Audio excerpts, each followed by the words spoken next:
I'll go ahead and start the countdown. Should we mute ourselves? That's up to you. I'll go ahead and start the countdown because people are going to hear us talking.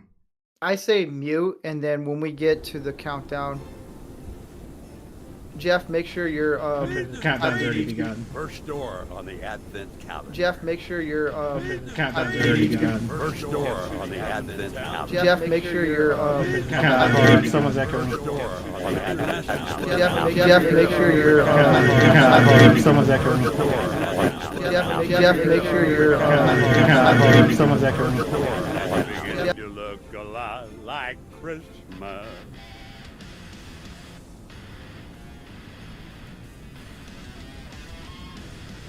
Well, now the season's getting started. You're bringing a bit of Christmas cheer now. Feels like we're all in a winter wonderland. Alright, that fixed the echo. Ho, ho, ho, ho.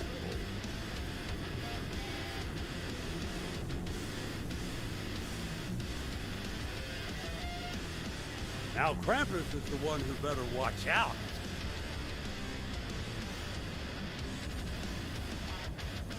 Come out to the workshop.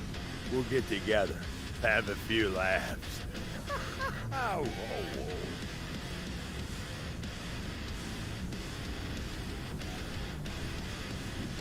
Oh, oh, oh. My sleigh has never been so full.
Two minutes, gentlemen.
"20 seconds, gentlemen. Almost there."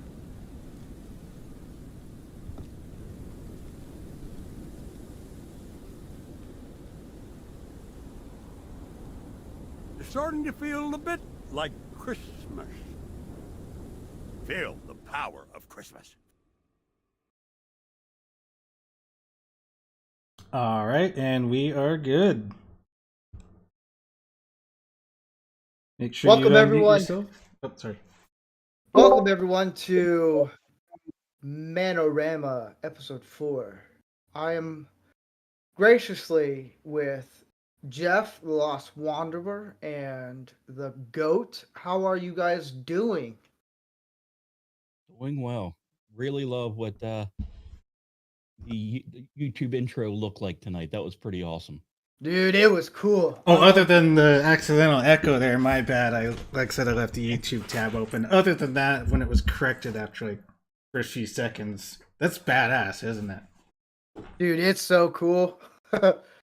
So how were you guys' Thanksgiving? I know we didn't do an episode on Thanksgiving for obvious reasons, but Jeff, Goat, how was your guys' Thanksgiving? You know, it was me and my son. We had a nice little ham, some macaroni and cheese, and just enjoyed the quiet around the house. Man, that actually sounds pretty awesome. It was pretty good over here, just nice, quiet family time. I can't complain. It went fairly well, so yeah, pretty good. Oh man, I made a turkey for my in-laws. We did my wife and I did Thanksgiving with her family, and I made a turkey for them, and oh baby, it was so good. Oh, it was like 22 You pounds. didn't bring enough for class? What? You didn't bring enough for the rest of the class? No, we ate it all. That's what happened. When you have a brother-in-law who's like 6'4" and like 180 pounds who can eat anything, this dude is jacked. And I'm like, oh, you could eat everything. It was good. I loved it. So, since this is the season of Christmas, each week leading up to Christmas, each of the panel is going to pick a Christmas movie of their choice. And they're going to talk about it a little bit and talk about why they like it or whatever they want to say about it. And the movie I picked this week is Tim Allen's Santa Claus. And I grew up loving this. I love Tim Allen a lot. I like what he does. Not so much about the new TV show that he's doing of the Santa Clauses, but the original, the first one, it was good. It's very much. I was talking to Gary about this the other day. It's very much a movie for adults. Like you know how like in the movie it talks about how we lose the belief of magic or whatever you want to think of it as of Santa Claus. And to me that movie, watching it now that I'm much older, it's like a reminder of like, you can still have the spirit of Christmas in you and the whole magic of giving a gift and stuff. And I really love it. I love the comedy. It's very mature like, and I never understood that until I watched it a few days ago. And I'm thinking, dude, this is a great movie. I love it. I can cherish this. So yeah, Jeff, what movie did you pick? Miracle on 34th Street. And I have to say, when I was younger, I hated it. But over the last couple, maybe 15 years, I have grown to love that movie so much. It's crazy. And to see, you know, like him smoking the pipe next to the little girl, you would never see that now. Um, the drunken Santa Claus you may see, but it just so many aspects of that are just age beautifully and wonderfully and makes me yearn to have lived at around that time to see everything the way it was. That's a really good movie. I like that. The Goat. Do you have a movie that you picked or? Well, I have several to think of, but I kind of want to go against usual grain because I also saw this the other night. Personally, I don't know if anybody knows about it too much, but I thought Krampus was a great change on the usual Christmas movies. Yeah, it's a lot different than you think. Oh, that's what I love about it. Like, don't get me wrong. I love good Christmas movies. I love family-friendly stuff. All that's great. But there's something about things that just go wrong and being a little bit horror. It's just fun, man. You gotta try it if you haven't seen it for anybody in the chat. Yeah. It's been a few years since I've watched. I might have to add that to the list. Yeah, it's been a while. There's a lot of movies I wanted. There's I think it's tomorrow. I think it's Violent Night. It's by the guys who did the team that did John Wick, Deadpool, all those guys. Like the action movies that it's like a new stylized gun fu or like action packed. It's a little bit different style of action movies like Nobody, John Wick, Deadpool a little bit. So I don't know if you guys have seen the trailer for that. It's like, have you guys seen the movie Fat Man? The Mhm. one where it's Mel Gibson. Just a fucking awesome. Mel Gibson pretty much to me is now the real Santa in Yeah. my eyes. He owned that. It feels a little bit like that where they're like, we like Fat Man, but let's have him use guns and a little bit more crazy nobody style John Wick fighting. And it's just Santa just kicking the living crap out of bad guys. And I never thought I would enjoy that side of it. I never thought they would ever make something like that. So that's coming out tomorrow, and I'm definitely going to go see that. And I cannot wait for that. That's going to be something cool. So I wish it came out during Thanksgiving, then I could have watched it earlier. But, 'tis the season for Santa kicking ass. For some reason, it slipped my mind. Somebody actually texted me just now. I can't believe I forgot this. Have either of you guys seen Christmas Vacation? Yeah. Oh, yeah. Okay, yeah, I guess that's a stupid question, but you never know. Oh, yeah. Another great example of things that don't really go well, but perfect for everybody. Like I just can't get over that movie either. That's a great one. Oh, yeah. So I guarantee you someone in the panel is going to pick that movie. I guarantee it during the week, but during the month. But let's get into our favorite subject. Don't be that guy. Those tweets. And I sent out some of them to you guys so you can overlook them. So you're not all surprised, but you're well prepared. So let's get to the first one. These should be really fun. And as the GOAT is getting the first tweet up, I think Andy Masterson is going to jump on later tonight. I'd love to see him jump in. Oh, So yeah. when that being said, I suppose you're ready. Oh, yeah. I was born ready. All right, let's do this. And here you go. So, like always, I read the tweets and we all give our opinion of these things. And let's get into the first one. Again, I block out the names for safety reasons. I don't know who this schmuck is, but simp this, simp that. I simply just want to be in her arms. Okay, here's a guy who probably hasn't grown out of high school yet. He's probably in college who hasn't grown up out of high school. Yeah. And this is a cry for desperation that it's I don't know. I don't get it. I want to be in her arms. It's like, dude, women don't in my opinion, women don't want this desperation. Simp this, simp that. It's like he's proud of it. He wants a badge. Like, I want a simp badge. It's Jeff, what do you think of this tweet? Well, first off, dude needs to learn how to capitalize if he's ever going to get a chick. Yeah, periods. I've just noticed that. I don't get this at all because if you did drop the first two parts, you could almost get away with it, almost like an 80s hair ballad, but yeah, nothing in this screams man, this screams boys, 16 to maybe 20.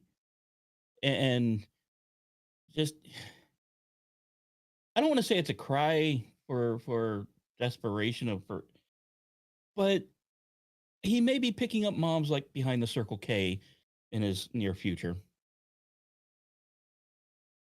Go. What do you think of this tweet?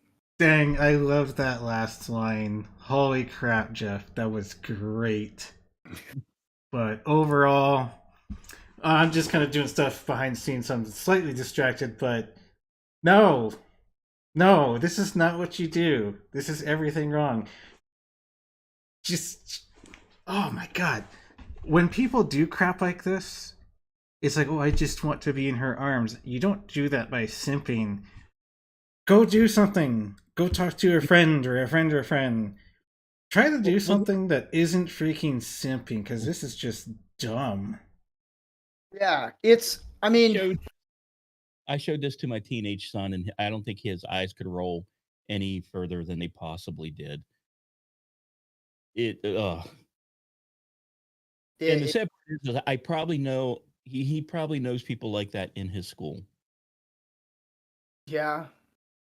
Uh, yeah, I could take a few guesses at what sites those people visit, and I would want those sites removed from the internet. Yeah. So let's get to the next one. They get better. Oh, This one, you are gonna when love we this. when I was looking for tweets, it got really cringy for me. It felt very. It was just. I was just like, man, this is just rough, but they're fun. All right, I guess we'll go ahead and get on into it. Boom! Enjoy your next new thing, sir. Here, oh man. So this chick decided to say, every day I wake up attracted to men. When will this pain end? Like, I don't. It's not what she said. It's what this guy said. I literally laugh at every single. Wait, hold on. I gotta get in the queue. I laugh at literally every single one of your tweets. You have such power over me. I don't understand what she's saying here. It could be a dude for all I know. I don't know. Twitter's like that. And the guy who says literally laugh at every, like, what's funny about it? I don't know. And it's, this guy definitely likes to be the cuck. The, I will submit to you for every single thing. And I don't think women really like that. I think women who say, yeah, I like a submissive guy, I think deep down they're thinking, I am tired of this. I want a man who's dominant, who's masculine, who knows how to take charge of things. And this guy who's saying, you have such power over me. Okay, first off, she has 4,670 likes and 951 retweets. I don't think she knows who this little dingleberry is. And then it's the guy right below. Hope she sees this, bro. Like, what? How? Jeff, what is what is your opinion? What is your opinion of this one? There's so many takes on this one. Once again, when are people going to learn to capitalize? the I literally laugh at every single one. So maybe like a year ago, my uncle died in a car crash. I laughed at that one. Dude, come on. What's the over under on his paycheck or government stipend for his use on OnlyFans? 30%, 33? Am I lowballing that a little too much? You might be in the ballpark. It just I I don't get. I wish I would have seen this one earlier because I must have scrolled past it. This one is I don't get the point of God. I'm even looking at his picture, going what 20-year-old. I don't get the point of this one. Like you said, 4,670 likes. He's like a fart in the wind, and she's way down. I mean, Here's the thing. I think looking at the picture, he's probably in his 30s. trying to be 20. Okay, yep, I can see that. It's the hair. It's also the Yep. glasses. It's the crooked glasses. He has what I have when I wear glasses. It all slants down a little bit and crooked on one side, which is normal. Yeah. And for me it's normal. But it's weird. He's trying to be it's a guy who's like probably in his 30s who's trying to be younger. And Hail that's Andy funny. Masterson. Andy. And the guy at the bottom, I don't know what he's doing. I don't Really? get. So here's the Joe- thing. I don't get why people do this. They cover their face. They do this. They take a picture, and then they like it's women. That's a woman type selfie. Yeah.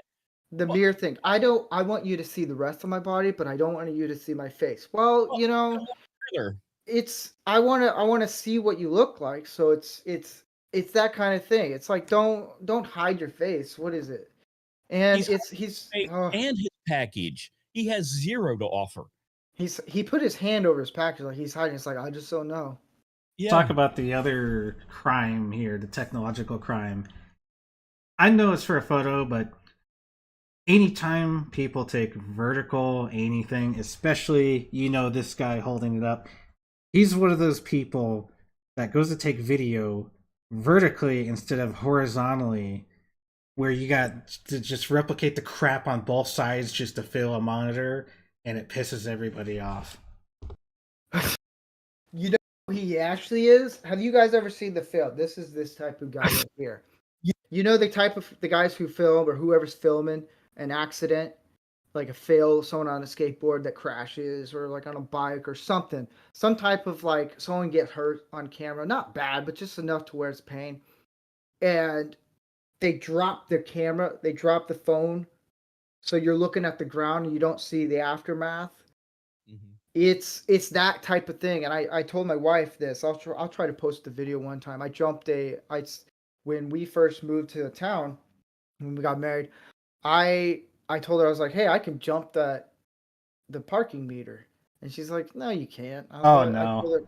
I told her, yeah, I know. Go, you've seen this video, and it went pretty viral. I had like 15 minutes of fame, and people were making fun of me about it. And she's like, you should do it. I was like, all right. And she filmed it. I was like, okay, first off, don't put the camera down, which she didn't. She showed the entire thing. And I didn't know it was a double parking meter type thing. If I knew it was two, Oh, like hooked up, if you ever seen that where it looks like one, but there's actually two, I beefed it on my butt on that one. But everyone's like, oh, are you okay? I was like, yeah, I'm fine. But I don't know if Andy if his mic is on, you'll have to go through the setting thing. But we would love to get your input on this one. Can you hear me? Yes, Yes. there we go. I'm just So listening. Andy, what is your opinion of I'm 30 but I want to act like I'm 20-year-old comment? Well, I can wish I was rich, famous, and handsome, but tomorrow morning when I wake up, I'm not going to be. So the sooner you can come to grips with what you've been given is what you've got to work with, you're going to be much better off. And that's really the thing, like that when you talk about masculinity, masculinity is it's a well-deserved confidence. It's not an artificial confidence. It's not bravado. It's not blustering. These are a lot of the things that fall into the category of toxic masculinity, which really has no place in it because toxic masculinity is actually weakness. It's disguising itself. It is it's not something that's like really genuine. It's not something that's been earned and deserved. It's like, the ideas about, what have you endured in life? What have you gotten through? That those are the things that make you masculine or not. It's like, hey, I've suffered through worse than this. I can deal with this kind of thing. When you're trying to be something that you're not, it just goes to show you that you really aren't confident. You really aren't sure in yourself. And women tend to sniff right through that. Women like just bullshit meter just goes off and they're like, nah. It's like, and that's usually what you see with, these, the simps that are out there that are like, oh, I wish you would just talk to me. Like, hi, I'm really here to help. Like, and yeah, that's really going to get her like, get her going for you, buddy. That's like, yeah, not really. It's, you've never seen, well, up until modern day. Well, no, you don't see heroes like that. It like that's the damsel in distress. It's like, let me somebody come and save me and I'm going to be all sensitive to you and shit like that. Like, no, it doesn't work that way. Sorry. It's just, accept what you are. And the sooner you accept what you are and work with what you got, by all means, make the best of everything you have. But be realistic about what you can and can't do. This is why we have people going around thinking they're unicorns because, some mommy told them you can be anything you want. No, you can't. There's certain things that you can't be. You've got a range, right? And these guys are sitting around here floating down here because rejection, out and out rejection is painful and they won't take the initiative to actually go and like put themselves out there to get the hard smackdown no get out of here. That's why they go after these women on OnlyFans because as long as they got money to give them, they won't get rejected. Yeah. Well, it's kind of like what you said, Andy. It was like where your mom or teacher, you can be anything you want to be. I mean, I'm like 5'4", 5'5", and there's certain things I can't do, and I'm okay. Like I can't be an NBA player, just can't. It's just I could try with practice, but I've learned, I know my limits. I can't do that. I can be the water boy, that I can do, but it's like I mean I could be a horse jockey. I'm perfect height for that. Like you need to know your limits, and I think once guys know where they are and they're comfortable and they know this is what I'm good at. I'm good with my hands. So anything with doing carpentry, making models, Legos, something that I can do work with my hands to be creative, I can do that. And I'm comfortable with that. And it's confidence. And I think a lot of guys lack confidence. And I think it's also the reason if guys had confidence if other guys had confidence and then it like how I'm trying to come up with something here, like if all four of us hung out and I didn't have confidence in myself but all three of you guys had confidence, it kind of will piggyback onto me and I can gain some of that, and it's a building exercise pretty much. You're helping me get confidence in myself and be okay with, hey, look, I have some faults, but you know what? I can work around that. That's how I see it. And it's the whole you could be anything you want to be is a complete lie because it ruins the chances of potential. I want to add to that with a personal experience. My former hockey line mate at the age of 32 got diagnosed with MS.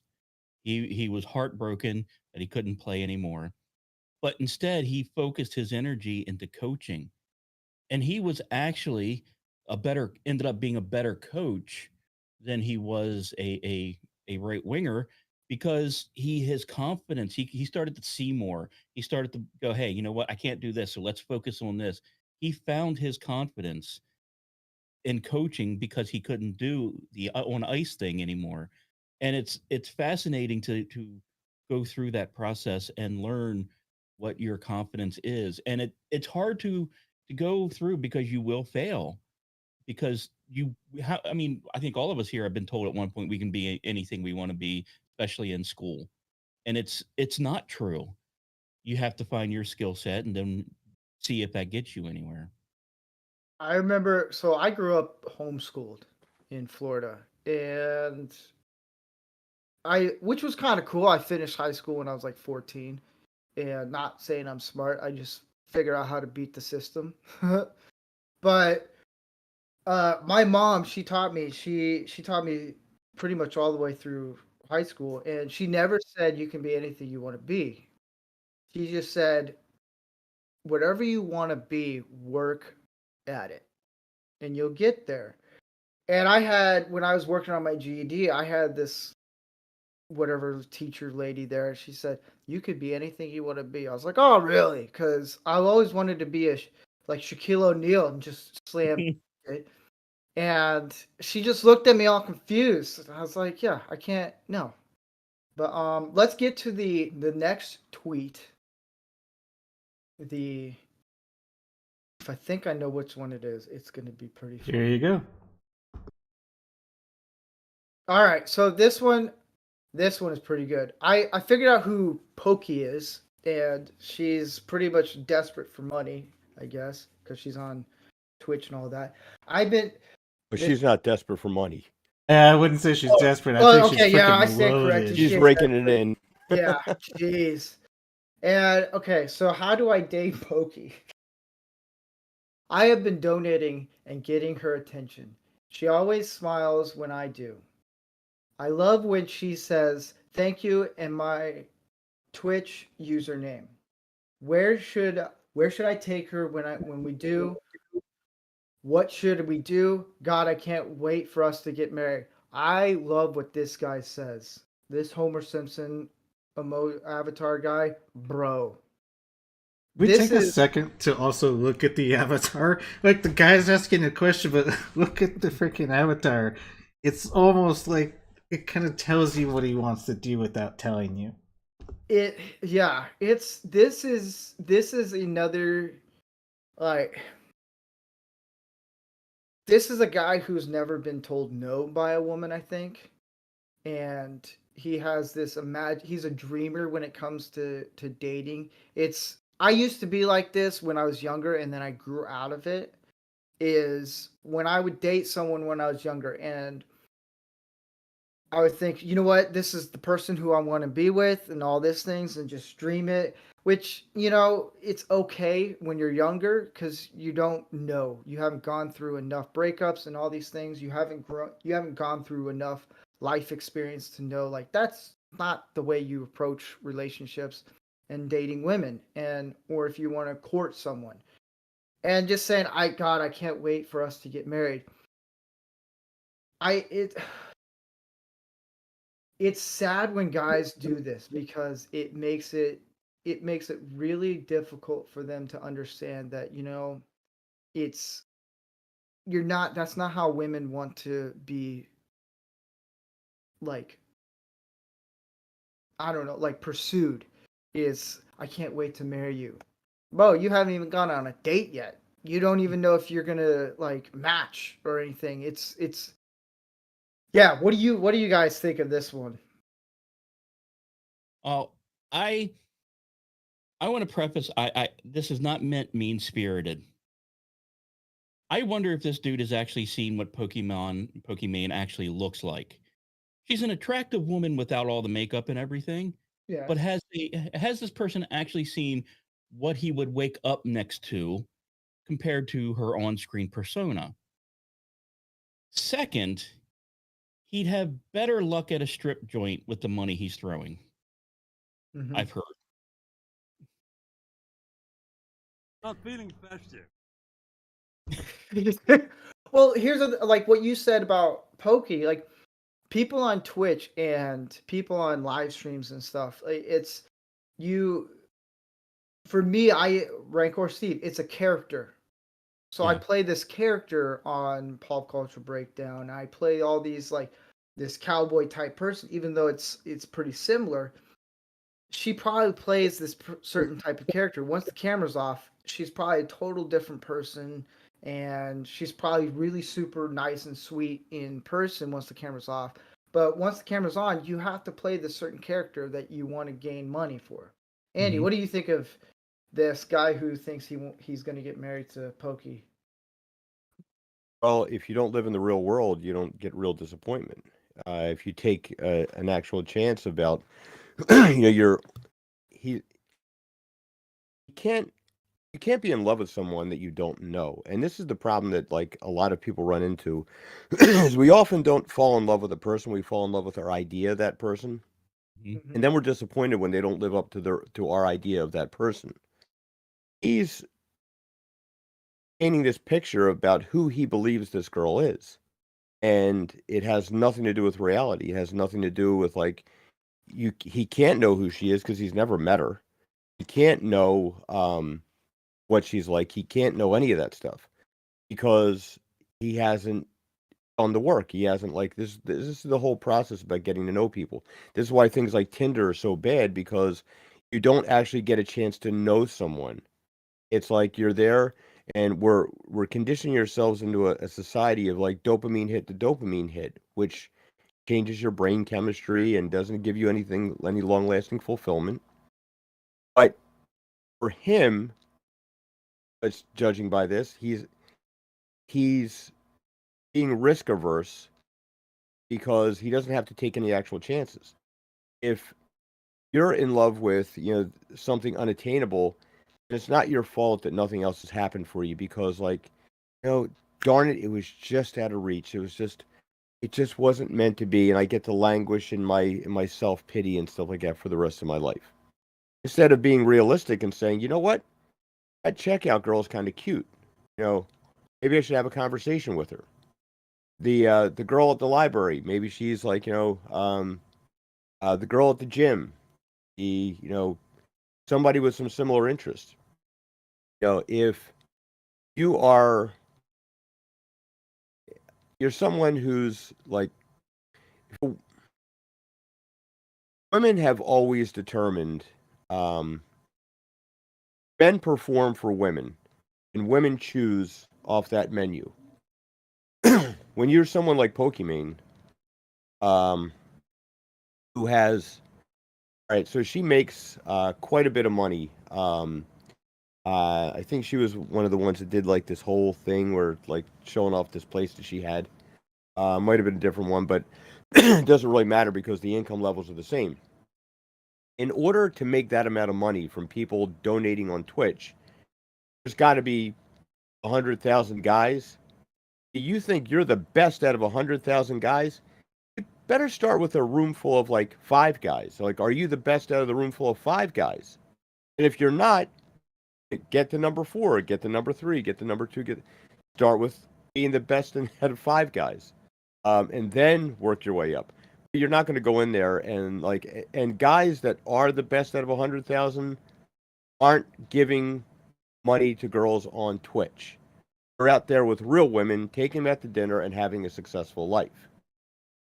You just recognize you're hiding away and you're avoiding real risk, which is what trauma is. Growth. No growth comes without trauma. It's why they call it growing pains.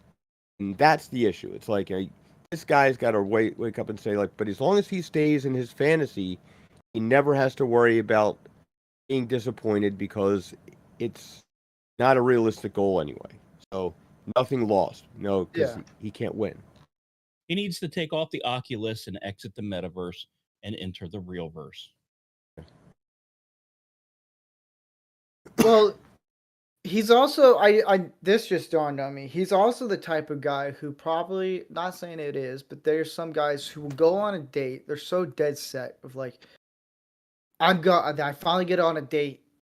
They don't match really well, but he's willing to sacrifice and be miserable.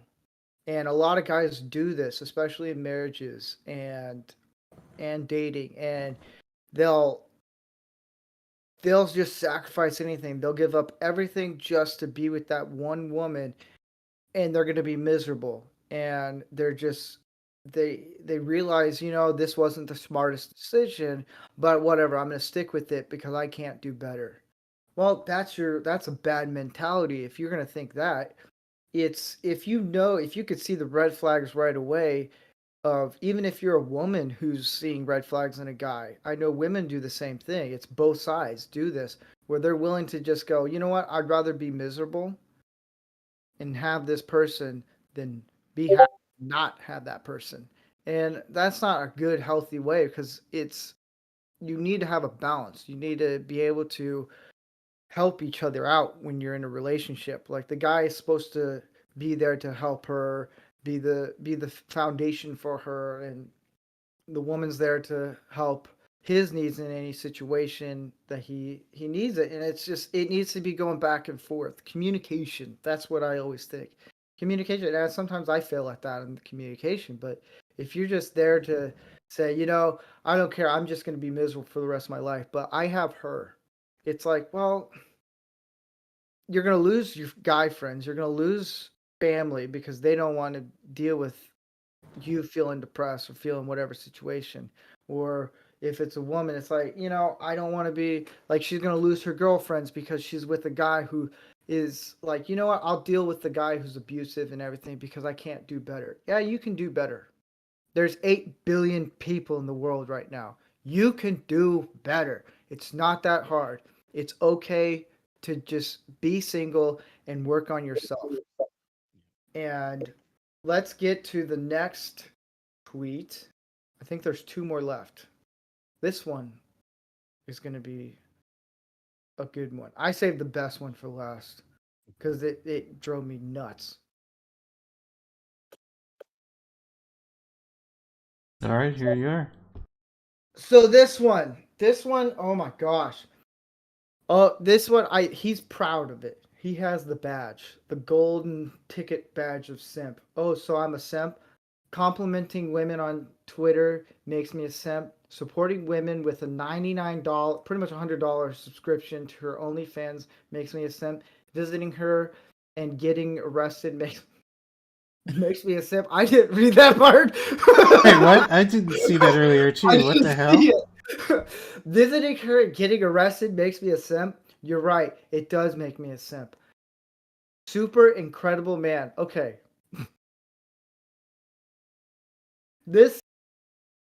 I totally missed this part of the visiting and getting arrested. This is a train wreck. This guy,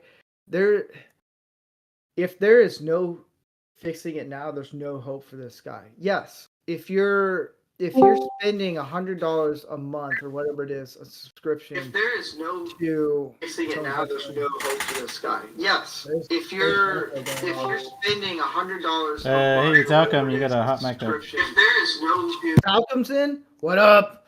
You're it. Oh, he just came in for the best tweet.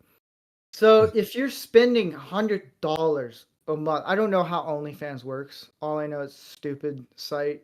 But if you're spending $100 on OnlyFans, yeah, you're stupid. And if you're visiting her, like stalking, dude, you're on a whole nother level of just insanity.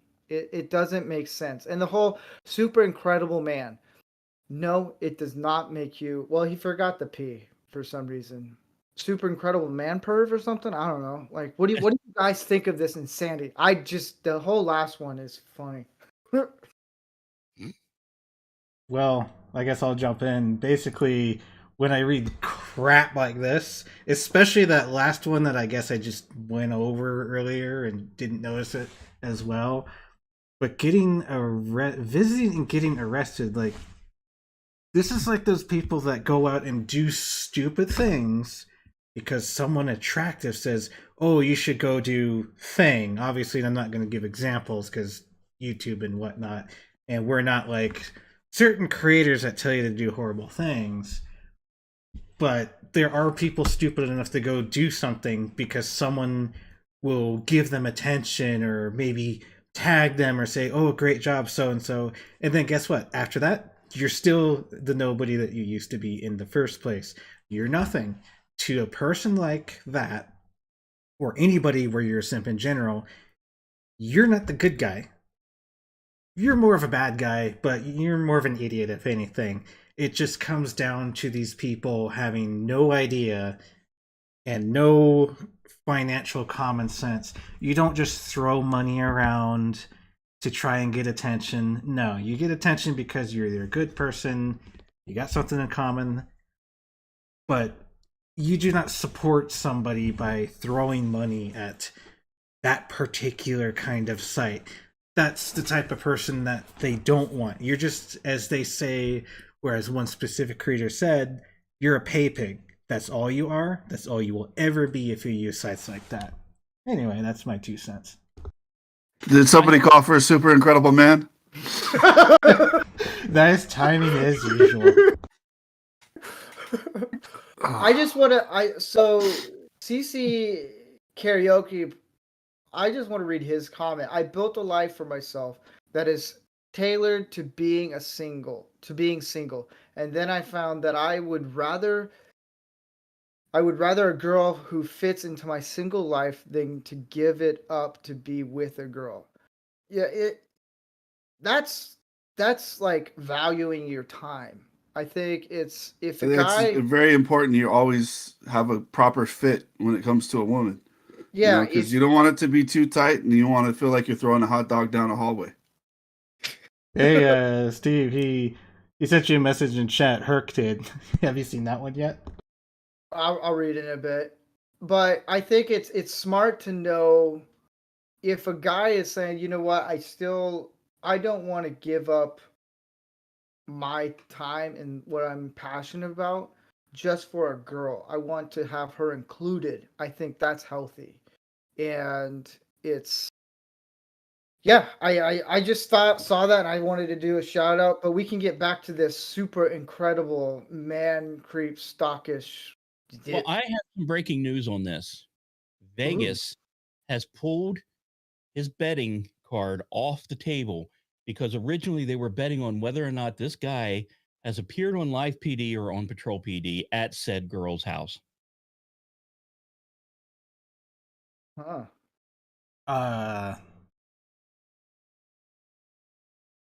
Yeah, I don't know what to say about that. You know he's been on one of those shows or Cops or something. Yeah. But Andy, what do you think of this? I thought he was on a Disney Channel show at first. That's not mutually avoiding of each other. It's called a stalker. It's like that's not healthy in any way. But these are good because it gives people out there examples of how not to be, which is sometimes more important than examples of what to be. You have to, a lot of times. Years ago, I had a young man, he's 15 years younger than me, and been training him, and he was like 18 at the time, and he said that he really wanted to break up with his girlfriend, but he didn't want to make her, he didn't want to hurt her, he didn't want to make her feel bad. And I said, does she love you? And he's like, yeah. I said, do you love her? He's like, no. I said, well, don't you think that she deserves somebody that loves her just as much as you do, as she loves you? He's like, yeah. Well, I said, well, you're standing in the way of that. Why are you being so selfish? It's like, so it's the perspective of things. Like sometimes you don't, until you question yourself, you don't realize the things that you're doing. And this is somebody with zero self-awareness. And this is really what everything comes down to, is to be able to look at yourself critically and say, is what I'm doing creepy? Is what I'm doing like, is this over the line? And what is the line?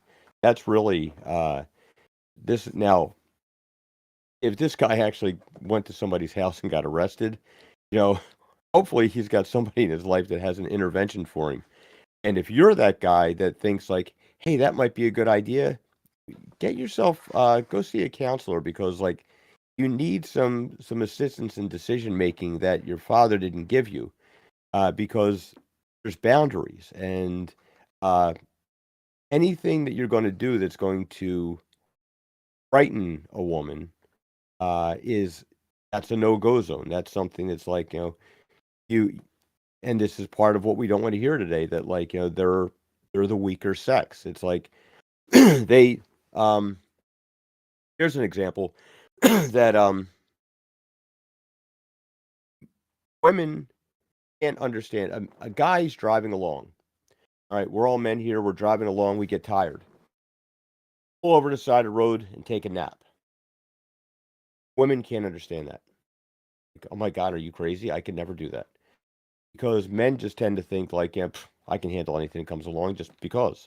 Like, women are very much aware of what their boundaries, or they used to be anyway, for the most part, like what their limitations were. And men tend to think we can take on the world. Women like kind of work their way like around threats. And this guy is putting himself out there as a threat, but he did everybody a really good favor because he showed them like, this is how you don't want to be. This is the last thing you want to be to a woman, is to be scary and frightening. Because look,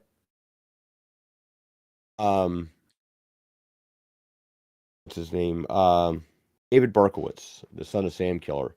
He had this thing where he was very attractive to women and stuff like that. But if he went out there and said, hi, I'm a serial killer, David, they wouldn't want anything to do with him. But when he acted like, he walked with a limp and he appeared like he was just a nice guy that needed help. That's when, he found a victim. It's like when you're scary like this, it's like, yeah, that's a bad idea. It's a really, really bad idea. And, you know, the other thing you want to think of too is like, who lives with her? Because if that's my daughter, you probably might not make it out alive because, yeah, that's creepy, and you're not going to come around my kid. Yeah, it's well, to piggyback off what you said about the difference between guys and girls, one of the cool things I think about that women have is this instinct of, and my wife has it too, where she can notice something's not right, something's a little off, and she's a little bit smarter around the and cautious, and she's thinking like, well, how about we do it this way? She's really smart at planning that out. Me, I'm like, screw it, I'm just gonna go right through the door. I don't know what's gonna happen, and it's one of those instincts where it's good for a guy to be like that because it shows like, you know what, I'm not afraid of anything. But you kind of need a woman to kind of balance that out a little bit, because what if you do something and you get hurt real bad and you're just like, well, I just blew it, and you leave her a victim and something bad could happen to her. You got to me, you need to balance a little bit. I think that's what's kind of cool, the difference between men and women, where we're not all equal. Is guys don't think all the way. Amen. Guys don't think about the ramifications sometimes. We just do it because we think we can take on the world. That's why I have a bad knee, bad back, bad neck, bad everything. It's because I'm like, I could do this. Don't worry. Like, I don't care if I'm grunting because I'm lifting something heavy. I could heal. Don't worry. I'm Superman. I'm Wolverine. Whatever, big tough guy. But deep down, my wife's thinking you need to sit down, rest, and I'm like, I could do it. And it's that balance, and I think that's what's kind of cool. If you can have a woman who's like, let's think about this for a second here, and see what we can do, come up with some plans. And it's sometimes guys need to kind of take a step back and just be like, all right, let's think about this. And so I think that's really cool what Andy mentioned about that, because it made me that pop into my head. So don't be a stalker. Yeah, Right. don't be a sucker. The There's more a you fine know. line between dedication and obsession. Mm-hmm. That goes So both ways. That's how you don't end up with your rabbit in a pot. And you know what's great, especially in this instance with men and women, we fit together so well this way and this way, if you catch my And meaning. this way. yes, but Goat, is there one more tweet or was that all of them? I Well, can't that was remember. all the ones that were sent tonight, anyway. All right, cool. So for the next, I don't know, hour and a half or so, We're gonna one do a of live watch episode 2 of Willow, right? God, dude, I don't have enough I alcohol for that. I don't have any alcohol for that at all. I'll have to go back to Costco. I'll be right back. Okay, so one of the things I've been thinking about was I want to start doing topics and kind of like explain like, hey, like do a month where it's like we're going to talk about this all month, and of like, hey, this is how you date, this is how you can approach women, and actually give out life lessons and experiences and start helping. I thought And men couldn't approach women anymore because that's just like rape. I know, right? I know, right? Oh my gosh, all men are bad. No, Yes, my name. just guys with glasses. No, I'm just kidding. But um, I wanted to go. I know Andy watched this. I don't know who all watched Willow. This is the best example. And tonight's topic is don't crush masculinity. And Hollywood is doing that. And I think this is a great introduction to life lessons, experiences, and teachings of how to be a man. In Willow, I only got through like what 19 minutes of it. I couldn't handle it anymore. That it's god awful show. Don't watch it. Um, Val Kilmer's character, they wrote him off, and in the movie, in the show, his wife or whoever in the show narrating it, she pretty much says, "Oh, he wasn't worth it. He was a bad decision," and they just wrote him off. And I think what Hollywood and liberals and everyone is doing is trying to tell guys, you know what, you can be overly emotional. You can be, it's okay to cry at every single thing. It's okay to let out all your emotions and everything. Just talk, talk, talk, talk.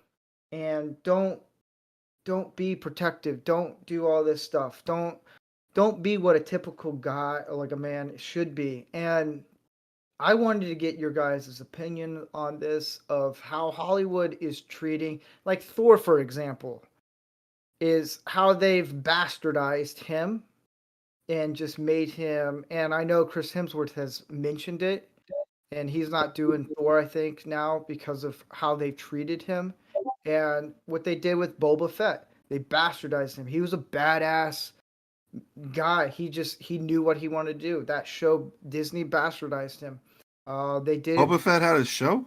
Yeah, it's called Book of Stupidity. The book of And everybody but Boba Fett? yeah, and That's they Mandalorian. yeah That's what they did it with Obi-Wan. The studios tend to do this where they take really masculine guys and really good guys and just bastardize them and just cut them balls off and just make them weak and just soft and just very much overly emotional. And I think guys who struggle with this identity of I need to be this because this is what women want.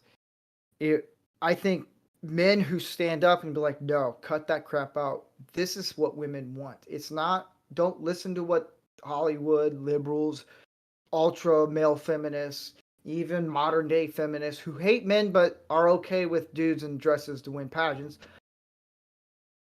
Don't listen to them. It's this idea of if I go against the grain of what society wants, then I'm not going to succeed. No, it's the opposite way. Once you figure out, hey, I know this is what I am, this is how I'm masculine, whatever situation it is, you're going to succeed in that far greater. So that's the topic I wanted to bring up for you guys to talk about and hear what you guys have to say. You guys remember last night? Those of you that watched or were part of the pop culture breakdown, do you remember briefly? I think Doomcock brought up Yuri Bezmenov.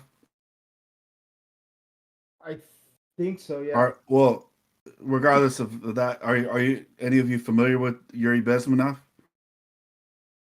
He's the ballet guy, right? Nope. He was a KGB defector. Yeah, Okay, that one. KGB defector. He spoke out. He spoke out in the '80s. You can still find some of his lectures on YouTube. I highly recommend you watch them, and you're probably gonna do a double take because it's like a lot of the things that have come to pass, especially the past several years, he predicted and he explained exactly how it would happen and why it would happen, and as far as just unraveling society and getting the West to destroy itself from within. So Yeah, go ahead. I think that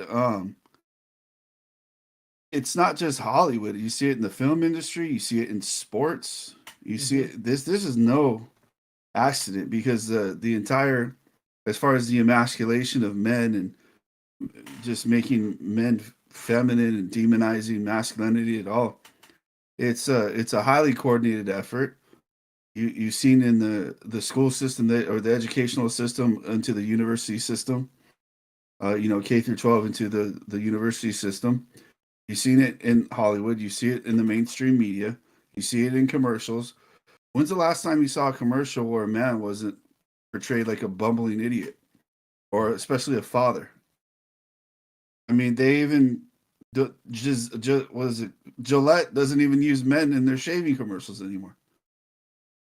So I think this is, I know we're talking about Hollywood, but I think frighteningly this goes much further than that, way beyond Hollywood. And it seems to me a highly coordinated effort. All this stuff happening in all these different sectors of entertainment, it can't be a coincidence, in my opinion. But if you're raising a child right now, all you're gonna do is you're gonna show them classic films and shows. There's nothing new right now that you're gonna show them. I mean, the only thing I can think of that so far, at least to this point, hasn't portrayed men in a crappy light is Tulsa King, and then Yellowstone too. As far as like that, I can think of off the top of my head, current shows or even shows in the last few years. Well, I mean, to speak on that, like the Yellowstone and all that, real quick, is those shows. Taylor Sheridan, he built those shows based on moral consequences, and they did a study out and a poll, and they realized the people wanted more realistic consequences, like cop shows like Blue Bloods, Tulsa King, Yellowstone, which I looked The into this. Shield. Shield, like those kind of things, and because it's realistic and it's more relatable than you get She-Hulk and Rings of Stupidity and Willow now, and you can see, because they did this poll right after the first 2 episodes of the 5th season of Yellowstone, which I think it did like 16 million people watch the first 2 episodes, and then they did a That's poll. insane considering right now, That's like that NFL. numbers. That's football Yeah, viewing. people don't. I don't think most people realize how enormously high considering all the streaming services. Very few television programs get anywhere near that high anymore. Like you said, just some live sports. That's about it.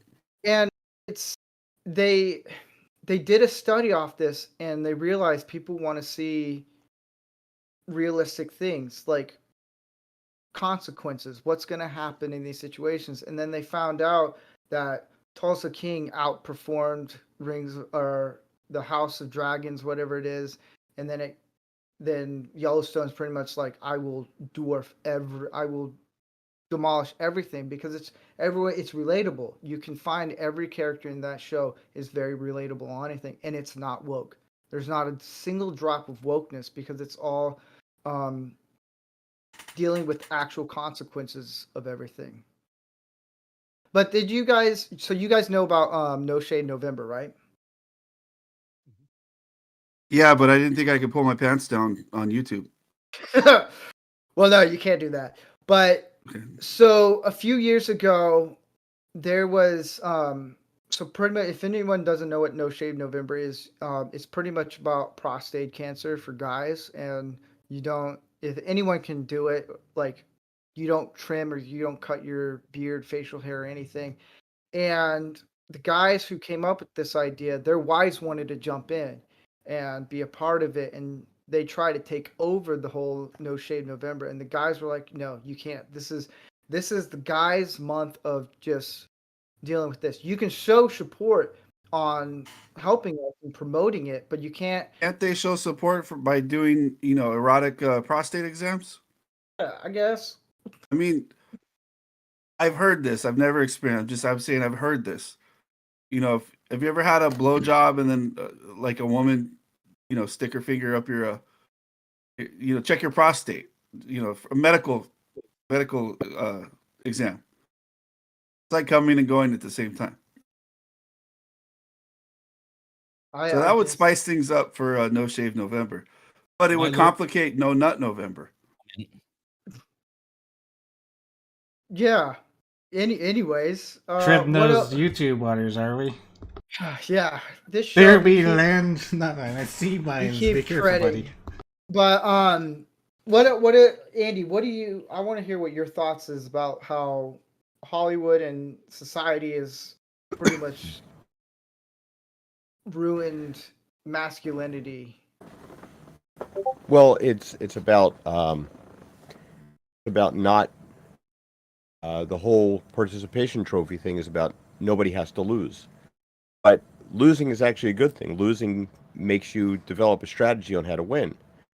If you just automatically win, this is why the Captain Marvel was so uncompelling, because she already won.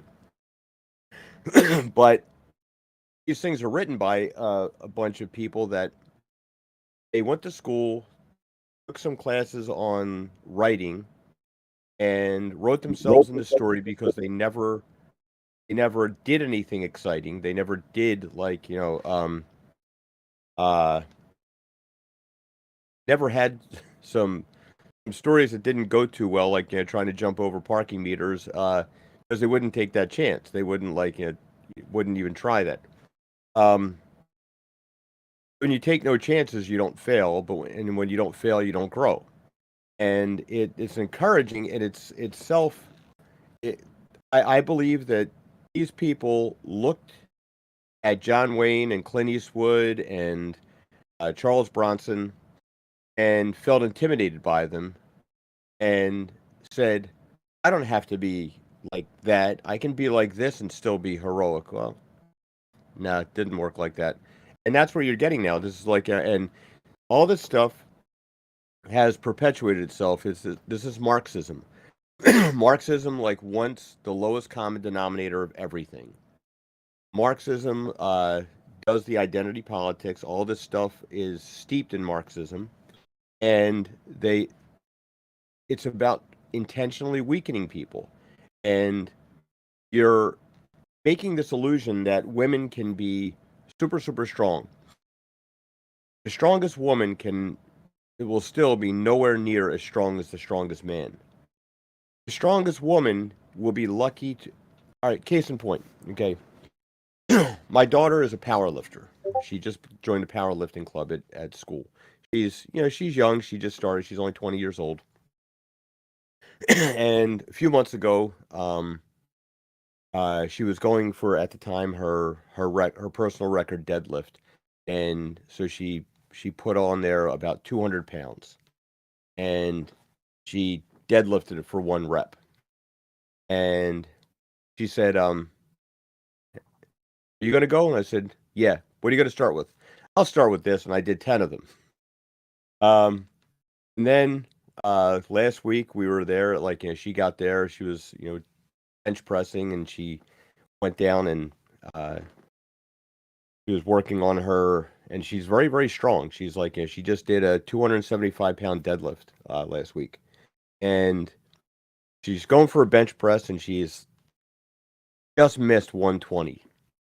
And so I got there a few minutes after her. She had done her warm-ups and basically done everything. And so she's like, "You gonna go?" "Yeah." So I warm up with 135 and knock out 12 reps with it, and she's like, "I hate you." But it's the example of even as exceptionally strong as she is for a woman,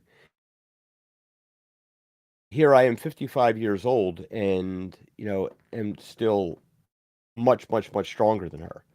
So the strongest woman is only going to come to, and that, what I'm saying is guys in the gym that are 30 years younger than me are bench pressing 300 pounds. So she can't even match somebody who's 20 years past his prime, let alone Don't you think this is a new thing for women though? Where they're comparing themselves pound for pound, literally with men on the silliness. And it's an illusion, and it's an illusion that they've bought into. That because again, it goes right back to the thing: you can be whatever you want, and you can't. You're not going to be that thing. You're not going to be. Well, you see it with Leah Thompson, the swimmer. Despite the drag from the thing between his legs as he's swimming there, that. He still was able to smoke all these women as he's going through the pool. Even try hard, oh look, I'm get out. There was a Venus and Serena Williams made a boast that they could beat any man ranked under 200. So there's this guy at the tournament there. He just got done eating lunch and had a beer with lunch, and he said, "I'll take that bet. I'm ranked 206." So whichever one he went up against first, and he just friggin' smoked her. He and then so he went down, had another beer, and her sister said, "Well, I'll play you." Okay. So now he's had 2 beers and a full lunch, and then he beat the other sister. So then they pushed it back and said, well, we can beat any man ranked under 500. That's the handicap. It's like, now, let's be fair. Men are built for this kind of thing. Men are built for physicality. Women, like the idea, like I watched my wife go through two kids and pregnancy with 2 kids, and don't look like fun. It's amazing and like it's the coolest thing ever. Like you put your hand on her stomach and you feel a kid kicking inside there, and that's something we could never conceive of. We're not built for that. Also, this is why men have always. Wait. We can't get pregnant? No, the butt baby's a myth. Oh man. Well, actually, it's There a goes real my thing. Christmas but wish. But the other thing is too that there's a reason why men have always hired women as secretaries, because women can multitask and men can't. Men think they can multitask, but we can't. We are single focused creatures and we focus on one thing and we can move quickly from one to another, but we can only focus on one thing at a time. You can walk into a room and your wife can be there on the phone, making dinner, TV's on, and having a conversation with you and the kids and know what's going on with all of it. And be listening in on like a conversation like somebody else. And like Steve said earlier about like men don't pay attention to things. Like, well, women, this is why women are so good at gossip, because they pick up on things and they observe things. They're very, very observant. And they can tell you like what's going on with people, and like men are like, huh? When did you see that? Like, I used to get in trouble because like when I would pick up the kids from school, she'd be like, well, what'd you hear? What do you mean, what did I hear? Like, what was going on with so-and-so? Like, I don't know. I was picking up my kids. You didn't listen? No. Why not? Because I'm there to pick up my kid. I don't care what's going on there. She would come back and she'd have all these stories about all this crap that was going on in town. I'm like, maybe there were some things I should have been aware of, but like, by and large, like that's a woman's strengths. They are much better at certain things than men are, and men are much better at certain things than women are. And now you have this idea, you're weakening the men, you're intentionally weakening the men. The sperm counts and testosterone levels have dropped drastically in the last 30 years, which a lot of it has to do with the soy content in food. Because if you read your packaging, and by the way, like there Seed are oils, there's all sorts of stuff, the topical stuff, like hair shampoo stuff. It's wild. Really and wild. you look at that stuff and it's like Endocrine disruptors. Yeah, it's been happening for a reason, and it's like now it could be a side effect just because it's cheap and in manufacturing and whatnot, but still, that's things we should be aware of. Yeah, we should be aware of these things and try to avoid them, and but also do things that are going to raise your levels up. Do a leg workout. I think a lot of it probably has to do with the fact that like people in general are just so much less active than they used to be. Like when I was in school, we had gym every single day of the week. Yeah, we used to like, if not work out after school, we play like flag football or play basketball or any number. I still remember, or playing hockey until the lights came on or whatever, until it was dinner time. Especially if you get your homework done, you go play, and now it's like they just play video games all day. Mm-hmm. Yeah, so there's definitely a nefarious plot. I mean, I think it's I think it goes deeper than that, but it's like there's definitely something that like, because here's the thing, that society, like whenever somebody wants to sell you something, what do they say? It's like, here, we can make your life easier. Like, oh, wouldn't that be great? Make my life easier. Tell you what, you take somebody. When my mom was growing up, they made the first washing machines, and it consisted of these ringers inside. And if there was no locking lids or anything like that, there were a lot of things where you would go in there and you would get your hand crushed between these ringers. If you ask people like 50 years ago, like, and you showed them our lifestyle today, they'd be like, man, you guys got it easy. Well, so my wife, she goes to the gym, and she She's like, I want to train with you. I want to go to the gym and work out with you.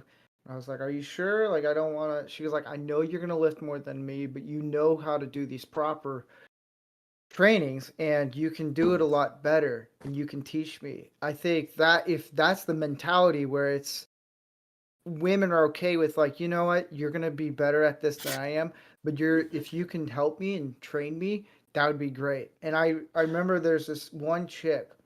Ones that you super cool. She's jacked out of her mind, like built, and no guy wants to go. She's very intimidating, and she's like deadlifting 400 pounds. Like Introducing. she's been doing this for years, and I finally talked to her about it. And she's like, yeah, I had to take a lot of stuff to actually do this, and she wants to be a competitive bodybuilder. And I was like, you know what, you do you. And she said, the last competition I had, there was a guy that just smoked me because no one else wants to compete against me because I look scary. And I was just like, you know, you do look scary, but you look like just watching how you're working out is pretty cool. And like, if you compliment women when they work out, and as long as you don't come off as a creep and weirdo, and you just compliment them like, hey, you know what? I love how you're doing that. You're doing the form right. I think it helps build up character, and especially with guys at gyms, like you'll see guys who are doing things wrong, and if guys are just going up to them and saying, hey, like, you know, what you're doing, that's inspirational for me. Like, I love what you're doing. It's giving me motivation to do more. So that's my little bit on it. You know, it's so true too because when like I was a ice hockey goalie for about 20 years. Whenever I encountered or faced no way to easily say this, people of lesser talent or some females, my timing was always thrown off because everything was moving slower than I was used to. And it's not an insult because watching watching women's hockey is actually something I do enjoy because some of the movement is really good.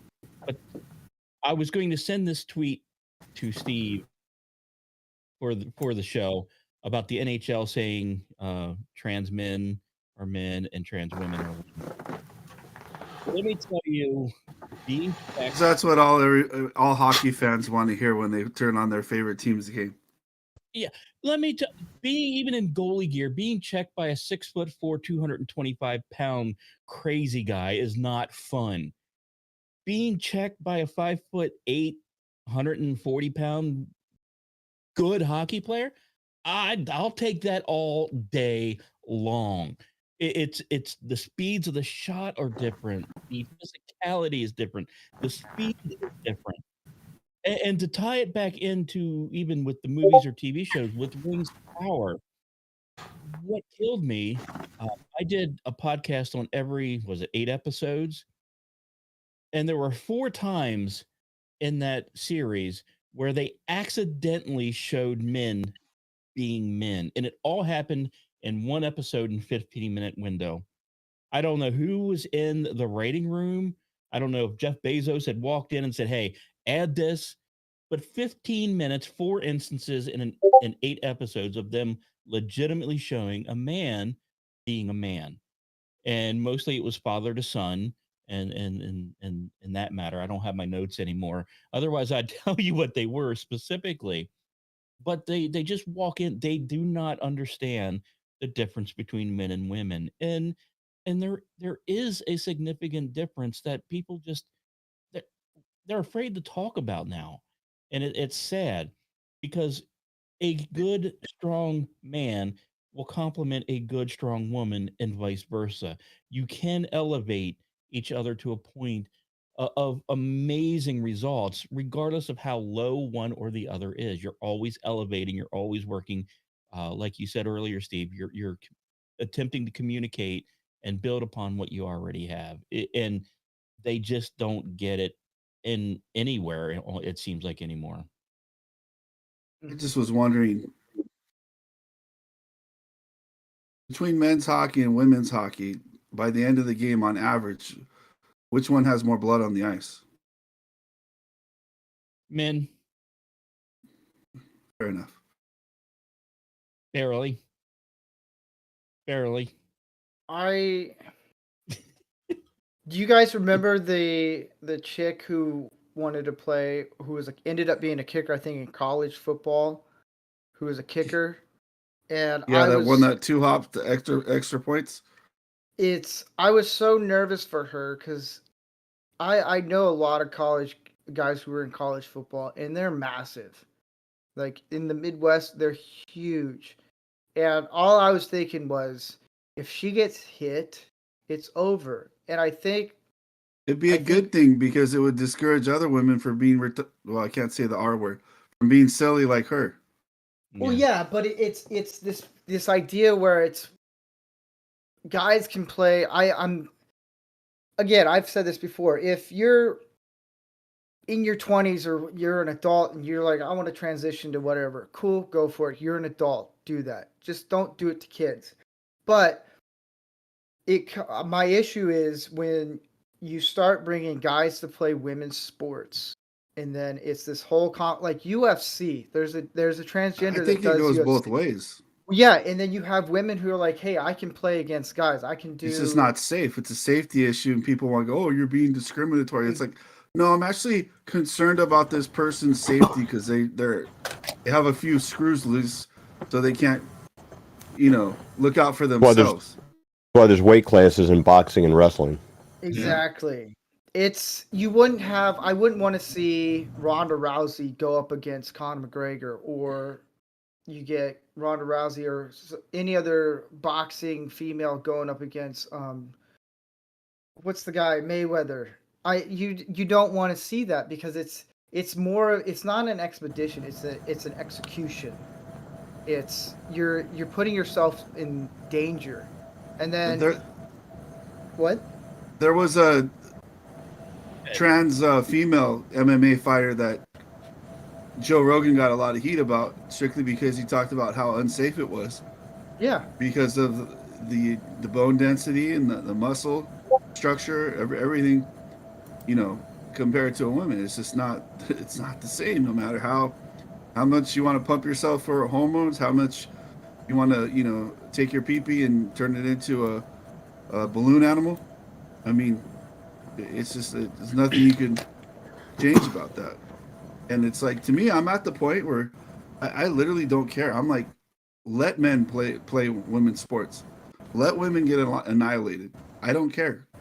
And then maybe enough women will wake up and insist, since there's so many beta males now, insist that their men stand up for them and this and that, or start paying attention to their local city councils, their local representatives, instead of pissing and moaning and crying about what they see on PMSNBC. Well, if it didn't matter between like men and women, why is there a WNBA? Why isn't there just the NBA?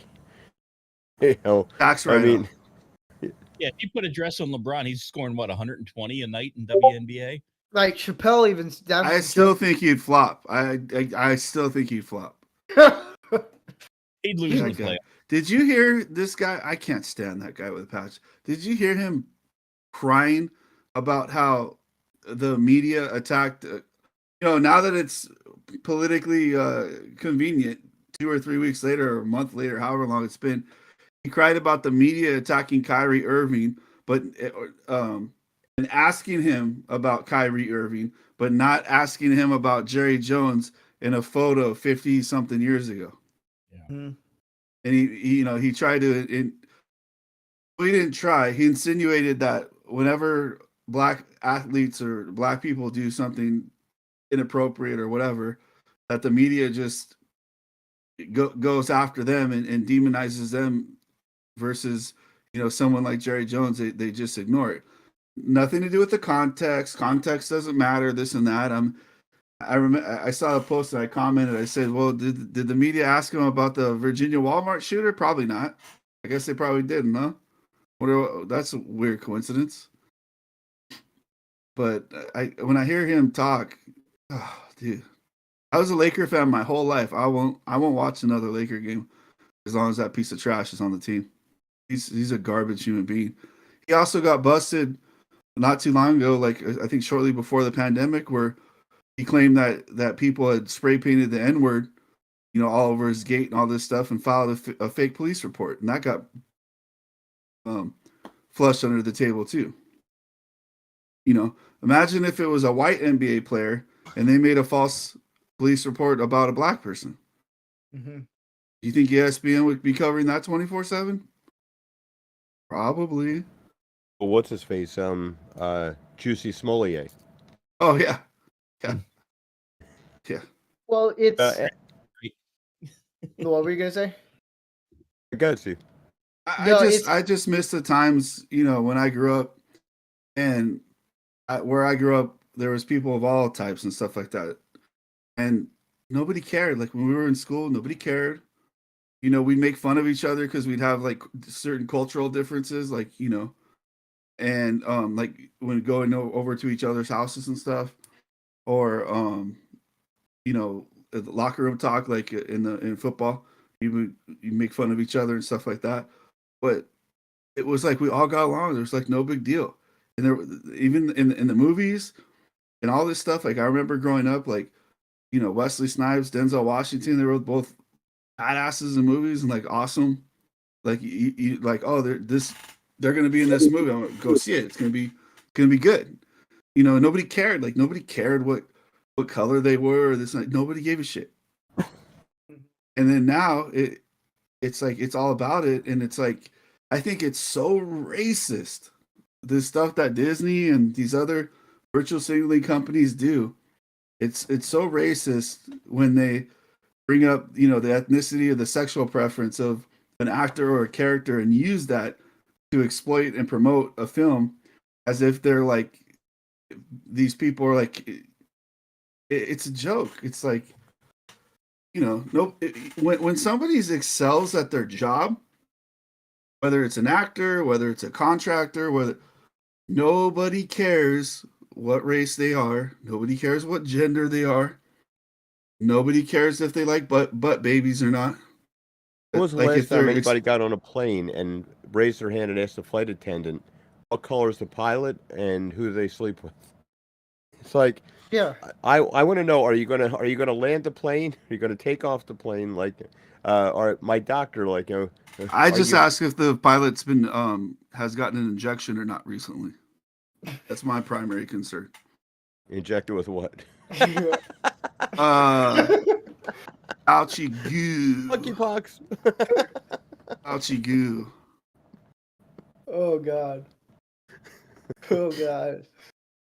Here's your injection for monkeypox. I mean, of monkeypox.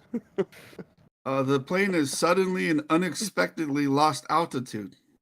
You can't explain it. It's just sudden and unexpected. Well, Airplane, you need the autopilot. Yeah, like an airplane. Well, one of the things that it's when it comes to sports, with a woman can play with guys in a sport, like there's certain sports, like you could do chess. There's certain things you can do to compete with women and guys together.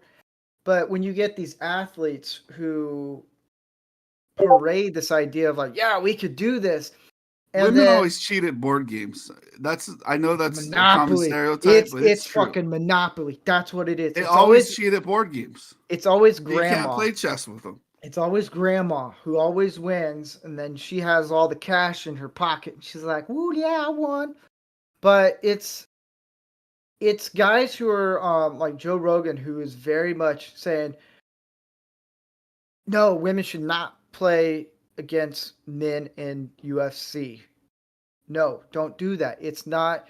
You shouldn't mix that because that's a death trap. But then you get people who are like LeBron James or the NHL and all these people who parade this idea of like, yeah, you can do this. No, it's almost like just an echo chamber of just how much can we explain this and how simple can we dumb this all down to explain to people that men and women are not equal. They're just not. There's different things. Guys can do things differently that women can't do, and women can do things that men can't do. And I think it comes down to where if guys just stopped listening to what Hollywood, what liberals like ultra, like you got to do this and that, and you can have a baby, but whatever you want to call it.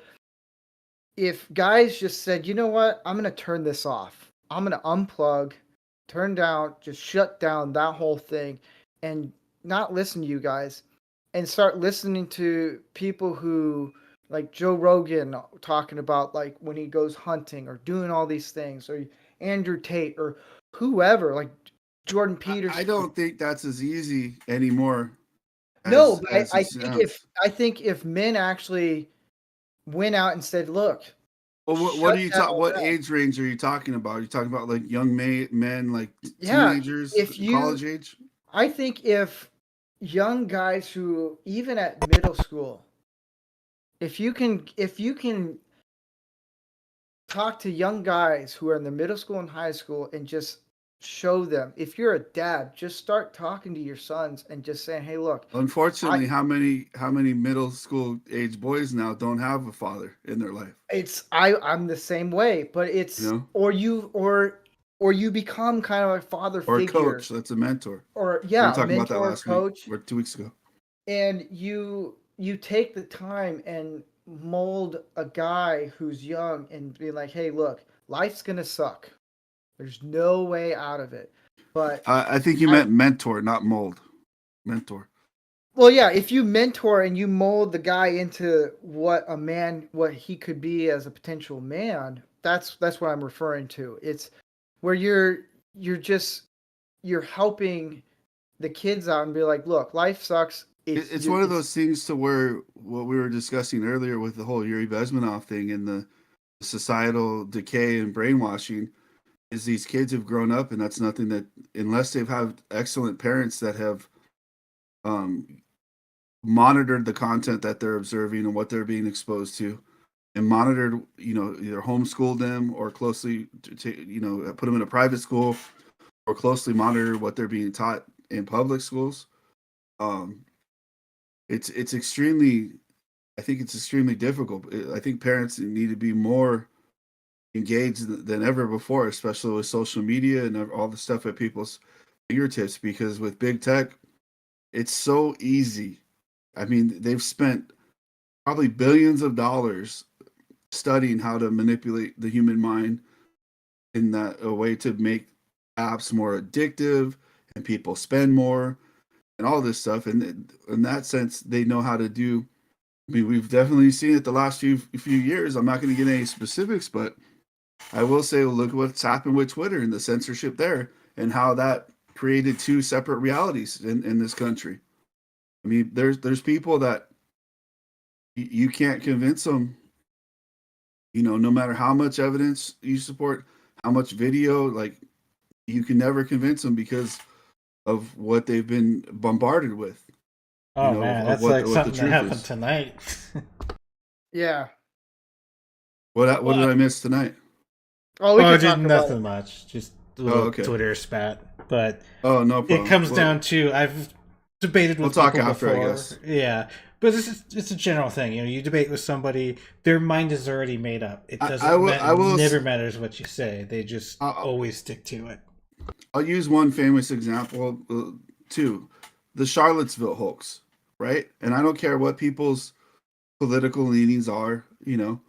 Um, you can pull up to this day. You can pull up the video footage of that event. From C-SPAN. You can pull up the transcript of that event, and all the crap that the media reported that the former president said, well, former said on that day was bullshit.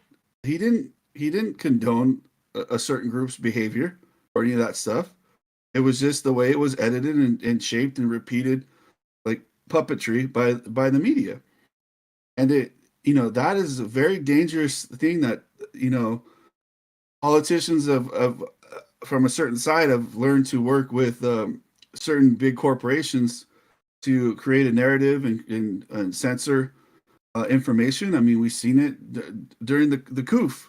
Look at all the information that's out now that everybody was talking about 2 years ago, and they got their lives ruined or lost their jobs lost their livelihood, got canceled online, lost their, you know, their followers, their social media accounts, and all that stuff, were threatened. Mm-hmm. You know, it's very dangerous, and I think that I don't mean I'm bringing it back because I'm not trying to get off topic. Is that there's more propaganda that young people are exposed to than I think ever in history, and I think it's more difficult in that sense for parents to keep them on the right path and teach them the proper traditional values, especially young men, on how to behave themselves and the expectations. And it's that's where I get to what I was saying. It's not easy, to once these kids get indoctrinated to turn their belief system around. Sometimes it's probably not going to be able to do it until they hit rock bottom. And hopefully you don't want to see that. You don't want to see a guy that's 30 years old that's never gone on a date before or anything like that. It's just hard to turn that person's life around. You got to try to help them get things turned around in their teenage years, or at the very latest their college years. How to develop proper work ethic, how to take care of yourself and work out and train and keep your body strong, how to strengthen your mind, how to develop a skill set and a stack. You don't have to be perfect at everything, but to be knowledgeable about several subjects that would offer value to other people and be useful to other people is important. you know so it's just it's tough. I think that it's because you mentioned about how can we overcome it and train and help kids become men and not fall into the trap of what the media, social Or not be TikTok. depicted as sexist, toxic males when we're just trying to teach how to behave like a traditional male Yeah, I in the think that hierarchy. it's a challenge, but it's not an impossible challenge. I think if we take the time to just even talk to kids, guys who are in college, and be like, "Hey, what you're doing is not healthy for you." That's the thing. I think a lot of guys need to understand, like being a simp, beta, male feminist, it's not healthy for you.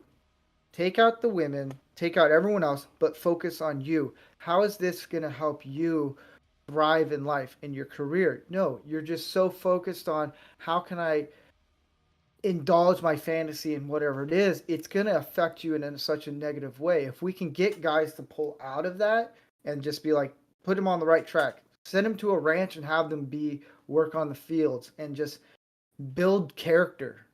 And a lot of older guys, and especially dads, who they lack that so much now. Well, it's not healthy for the individual. It's not healthy for women that they may encounter or decide to be a part of their life. And it's not healthy for society as a whole. So Mm-hmm. it impacts everybody, in my opinion, in regards to that, to not, Yeah.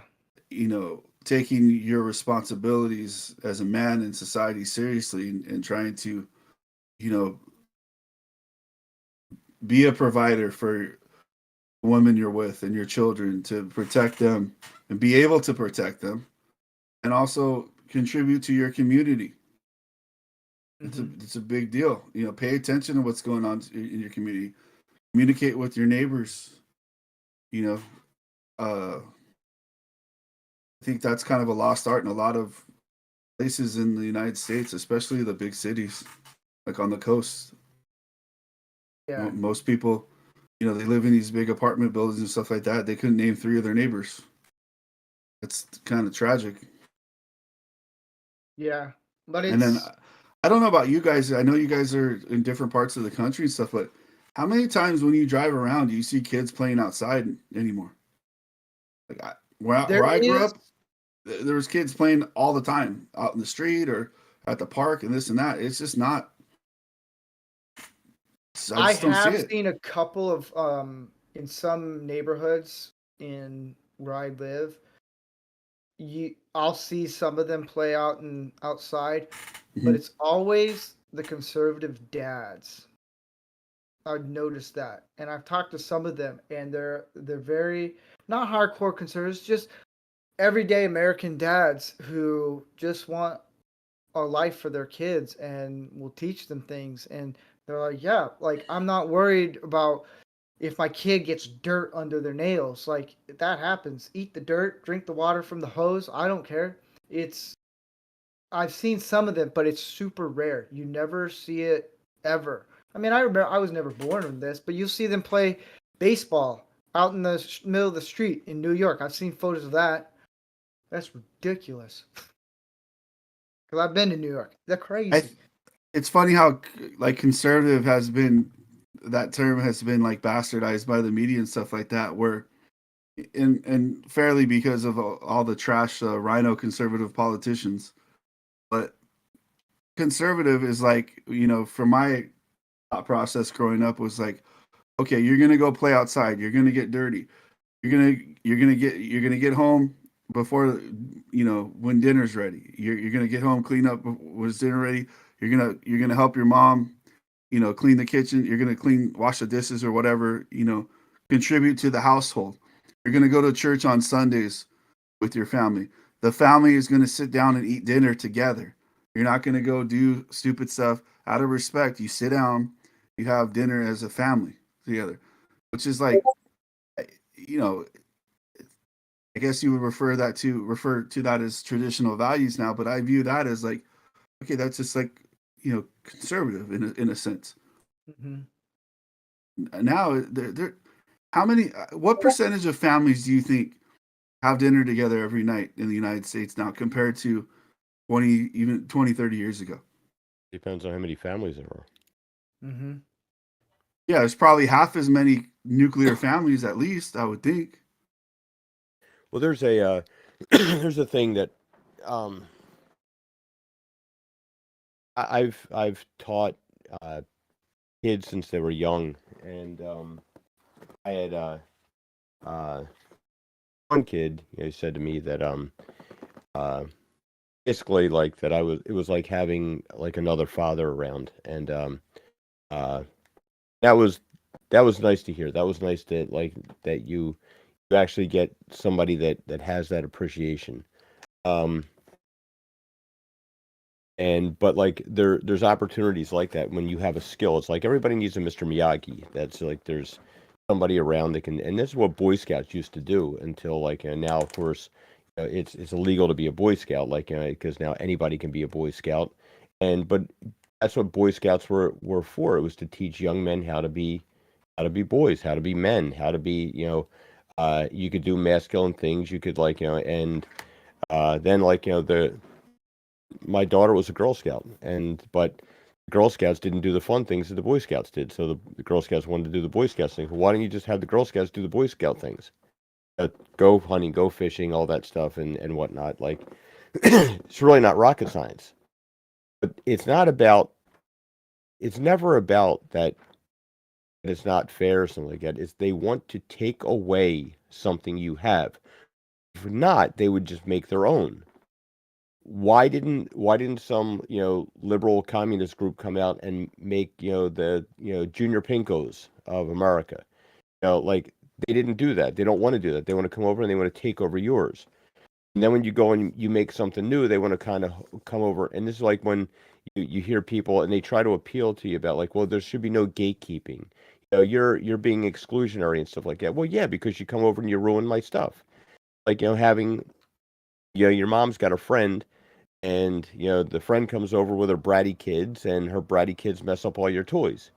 And like you said to your mom, like I don't like it when they come over, and like, oh, you just don't like to share, you don't want to do anything. Like, no, they ruin all my crap because they're not disciplined or anything like that, and they have no appreciation for stuff. It's the same thing. They want to come over and they want to ruin what you got. And we don't have anything like that. And this is where it's important for, it used to be when I was growing up, like if you didn't have to worry about just getting in trouble from your parents, like, because every parent in the neighborhood had the same authority over you, like they could basically whoop your ass if you were doing something wrong, or if you Oh were no, doing something that you could get hurt with. And now it's like, oh no, like, God forbid you touch the kid or anything like that. It's like, And that's the problem. It's like there's no fear and there's no respect for authority whatsoever. At least least of all the parents, let alone like the police and stuff like that. And now you see the effect of it. You see all these cities, like I'm right next to Philadelphia, and the crime is rampant in Philadelphia. You're trying to downplay, like, oh no, crime's down. Bullshit, crime's down. Talk to the stores that are getting robbed all the time. Look at the things that aren't being reported. It, my kids' school, like they have a zero. They do random drug testing. They have a 0% rate of positive tests. Pretty remarkable. It makes you think that like none of the kids in school do drugs. The thing is that the drug test, only happens in kids that do extracurricular activities. So the kids that are doing drugs just don't do the extracurricular activities, so they never get drug tested. It's only the other kids. Or they use the Wizinator.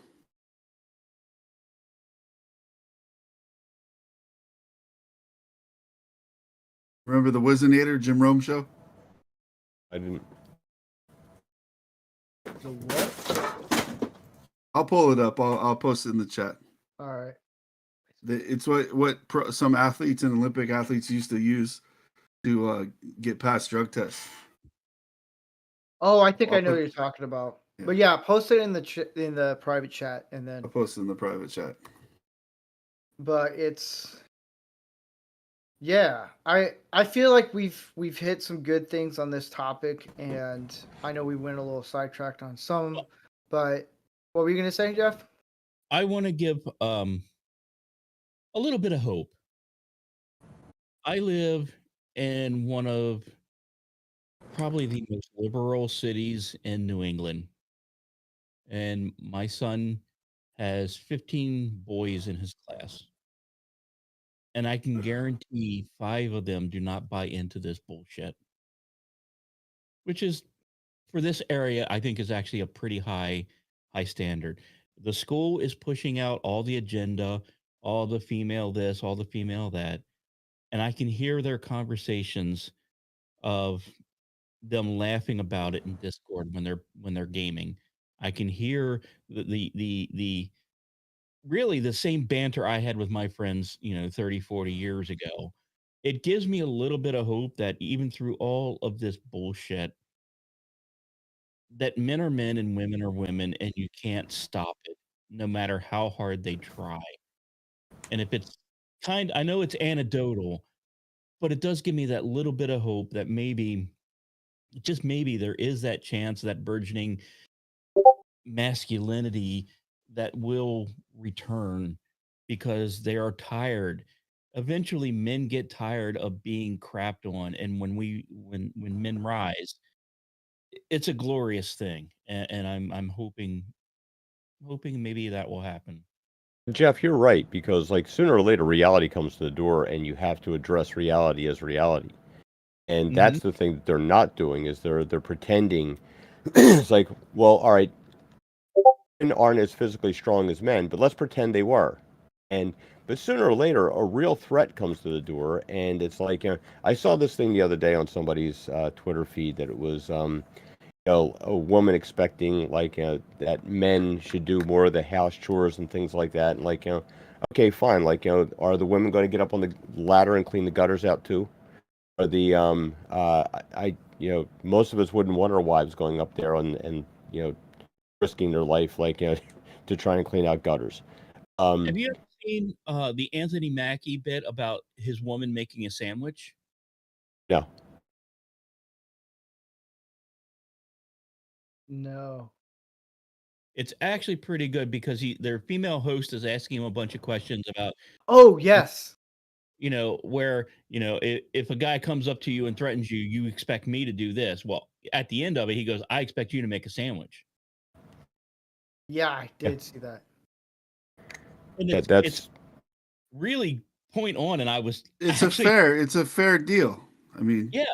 And to see it I from, get stabbed or shot and killed. You go shop for cold cuts. I think that's a nice bargain. Seems fair to me. A little one-sided, if I don't say so myself. Right.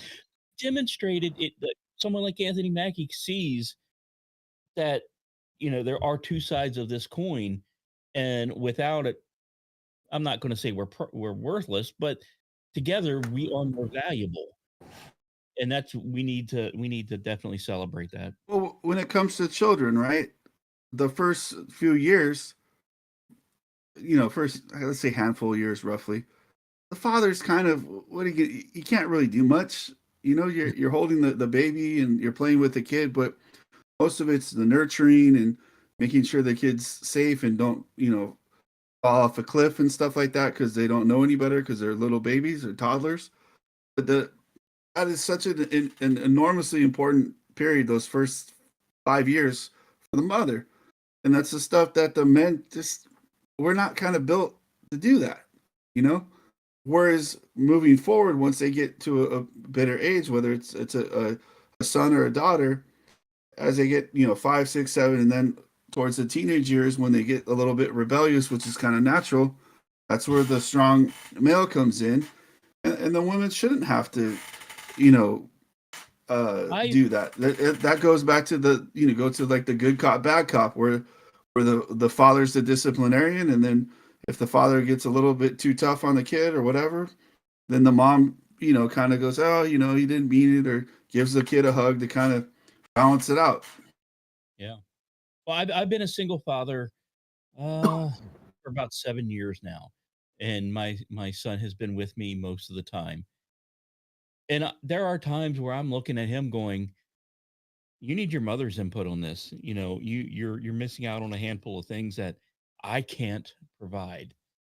And even though I'm trying to raise him the best I can, I know because I'm only one part of the equation, he's not getting everything that he should. And when he does go over to his mother's, I enjoy it because I know he is getting the rest of that equation to make him a better person and a better man.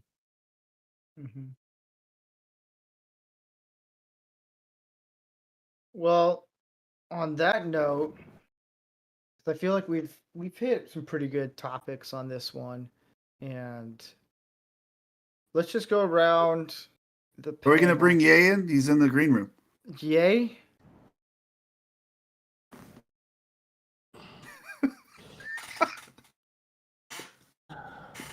Oh man, Next week. Yeah, We yeah, might have a next week special we'll- guest next week. yeah. Next week. That threw me a curveball. I was like, oh boy. Oh, anyways, We so could have let's- him on the show. You never know who's going to show up on the Man-O-Rama. That's what makes it so exciting. I know, right? You never know. December 29th. You never know. I who I'm didn't gonna even know have. I was going to show up on Man-O-Rama tonight. I know. But let's go around the panel, give our final thoughts, and you can plug in your Twitter, YouTube, or whatever. Final thoughts tonight or ever? Yeah, of night or Okay. of anything that popped in your head. Yeah. Andy. Like carry on to what Jeff had put in there, that yeah, there is hope. If there wasn't hope, Disney and Marvel and Star Wars would be making great numbers because people would actually be going to watch all this shit and enjoying it and buying into it. Problem with it is that the corporate structure. I got a couple guys that train with me, and they're big in corporate environments, and somebody comes along and says an idea like, "Oh, you know what? Let's put out this big woke idea," and nobody's allowed to say no. That's a stupid idea, even though everybody knows it's a stupid idea. You can't say it out loud. So as you're teaching the kids, you have to teach them that they're going to be subject to this line, this arbitrary line. And especially like in certain demographics, you are going to have to seriously curtail your speech. You have to understand that there's everything that certain people are not allowed to say, and then there's other things that other people are allowed to say that you're not. And teach them to walk that line. And I think once you do that, you start to realize, well, that's some bullshit. That's like, that's not fair. Why is it fair for you and not for me? And that's the thing that when you're teaching kids and you're letting them know, like, all right, here's your parameters. Here's what you're allowed to do and what you're not allowed to do. Well, they're allowed to say that. I know that, and it's not fair, but this is the reality we have to deal with.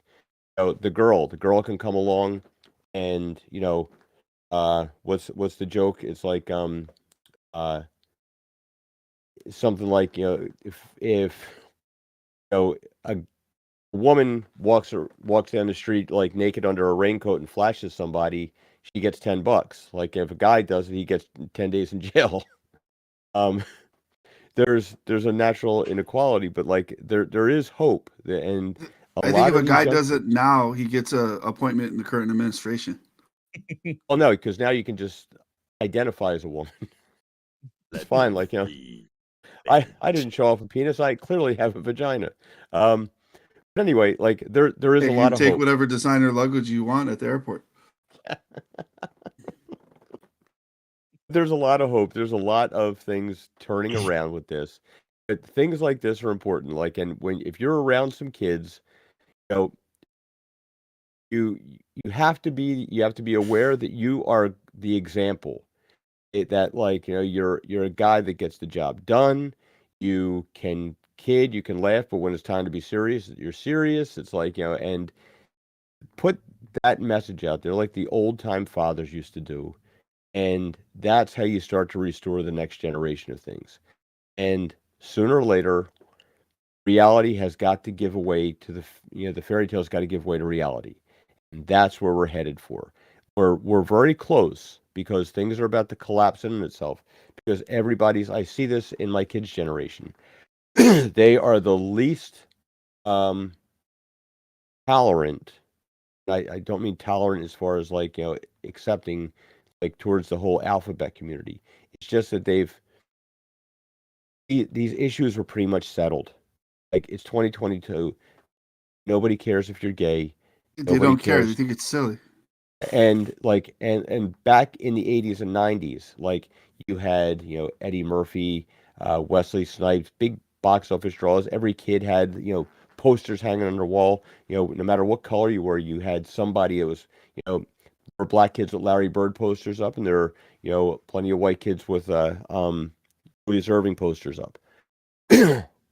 All this stuff was going away till they had to, like, oh, look, it's a problem. It's a problem.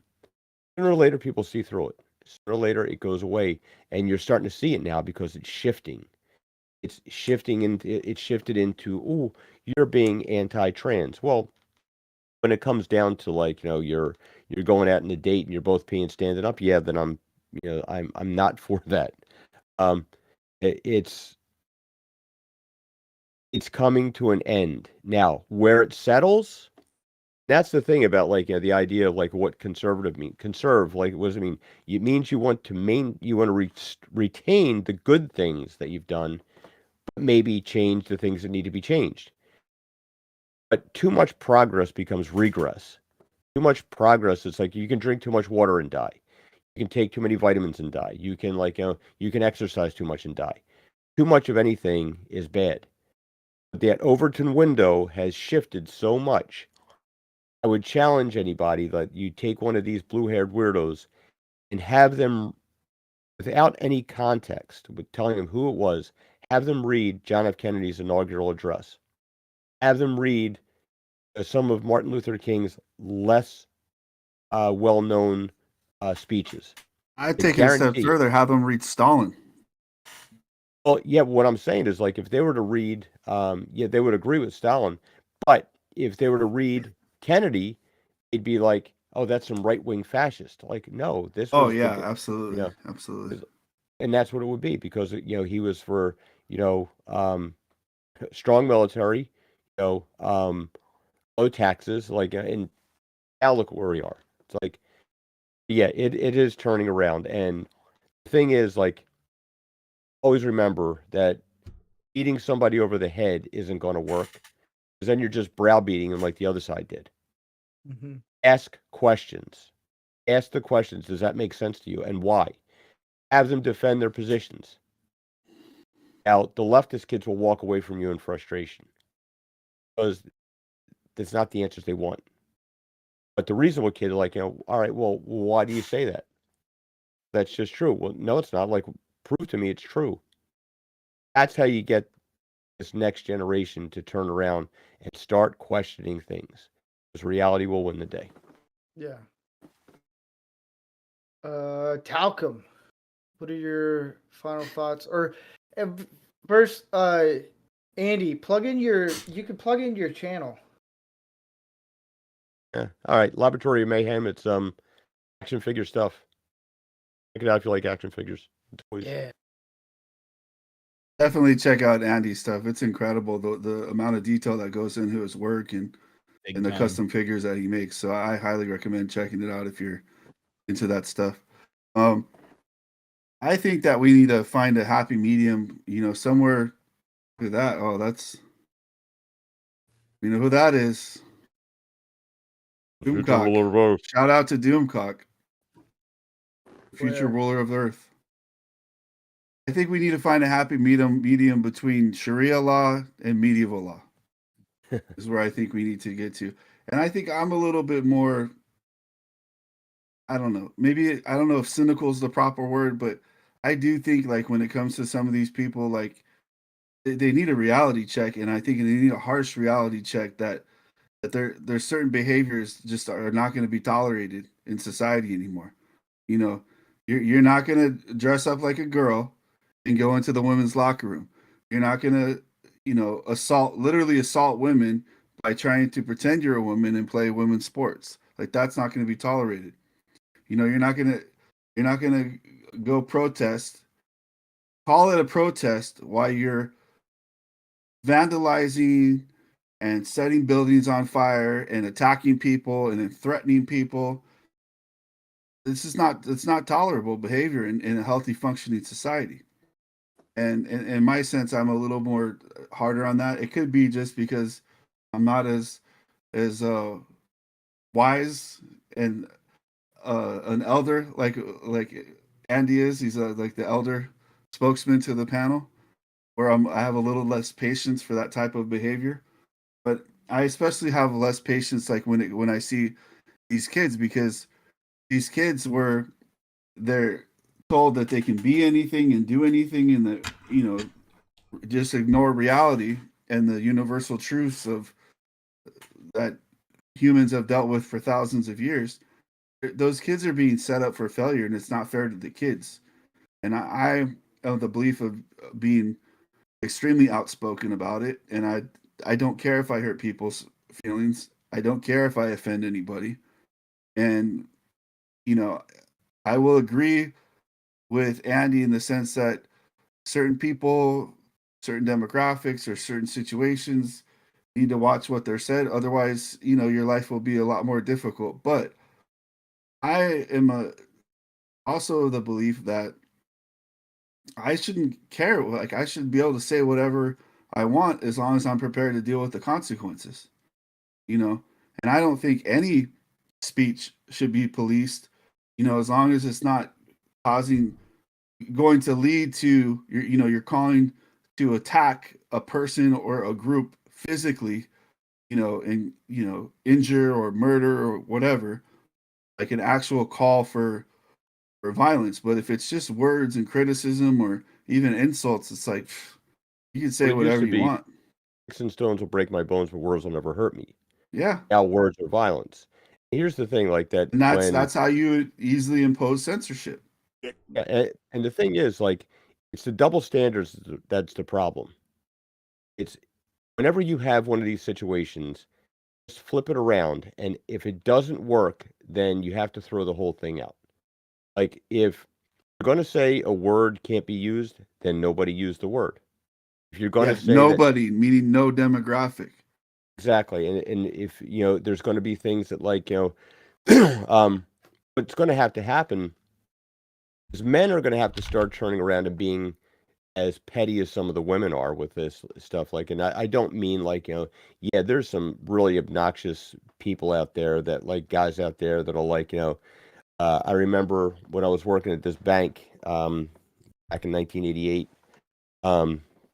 have coin lockers like underneath the teller stations. Like, they're little vaults, little safes, and like you go in there and you keep all the heavy coins and stuff like that. So there's the one girl, she's there, and the other girl, like, bends down to get the coin, and this piece of shit like that. He was a regular customer. He was a scumbag. Used to His name sounded similar. They used to call him Mr. Suck My Dick. And like the This girl, bank was in Nakatomi Plaza, by the way. she goes down there, bends down to open up the coin safe, and he sits up there, is like, and he licks his lips, like, yeah, I know what's going on there. Like, all right, that's a pig. All right, so, but hell, I was at work one day up on a ladder, and this crackhead bitch walks by. He said, "Oh yeah, I want some of that," with none of her teeth in her mouth anymore. He said, "Oh, sorry." Like, you know, but men are going to have to start. Women are already getting pissed off now because what they used to do to men, like going by and checking out who had the Corvette keychain. Oh, I'll go hang out with this guy and bat my eyes at him. Or Now the Rolex watch. men are starting to do the same thing to women about, like, well, how much do you make? Like, well, why is that important? And now that's starting to change a little bit. But what's going to have to happen is, like, if a girl walks by, and like, I worked in a supermarket, and there were many times where I was groped by like a housewife walking by, like, and you're just like, what are you going to do? Like, you're going to go make a big case out of some shit, and they would just deny, nobody believe you anyway. But men are going to have to start doing some of those things to kind of, like, and you know it's like, you see some of this stuff on Twitter, like, we were playing around with this the other day when somebody got all offended, and Gary and Steve kind of, and some other guys took, like, like, we got offended, like, and we were like, how dare you say that to us? Like, you got to put the shoe on the other foot and give them a taste of their own medicine. And once you see that, like, if you're not keeping the standard a standard, then there's no real standard. And that's what the other people have to learn. We already know it. Andy, I 1000 agree with the point that you just made. I think one of the biggest things to attack this woke disease and this SJW type of behavior is mockery, is to make a mockery of it, in exactly, give them with their own medicine, because Absolutely. it's the hypocrisy is just, it's reached a level of insanity with it. But I just wanted, and I apologize for interrupting, but I think that is such a great point. I And I interrupted think, you. no, don't worry about it. But I think that's why Owen Benjamin has done so well for himself and impacted so many people in a positive way. I think that's why Alex Stein has become so popular in such a short amount of time, because he makes a mockery of these people, and he has the courage to go to these meetings and do it legally. He's not breaking any laws. He's attacking them with their own medicine in a legal sense, no violence, nothing like that, but using their terminology, their words, their stupidity, their type of outlandish behavior. And it's like the same reason why, a lot of people wanted Libs of TikTok banned from social media, or the Babylon Bee banned from social media, because it made them so angry for their behavior to be shined in front of their face with a giant mirror. And I think that is incredibly important to do for those that, I love mocking people, so it's fine with me, but I think it's an incredibly important thing to do, because just to show these people how silly they are, because it really is like they're under a spell and like they're zombies. And it's like, the hope is with a mockery and enough of it that they just slowly, well, it's like being woken up from a spell and go, wait, whoa, that's really silly. Whoa, wait, I was doing that. I believe that. Oh, that's silly, And I think a lot of people, that's the only way, like with comedy and mockery. That's why I hope somehow that comedy can come back, because I think it's such an important aspect of society.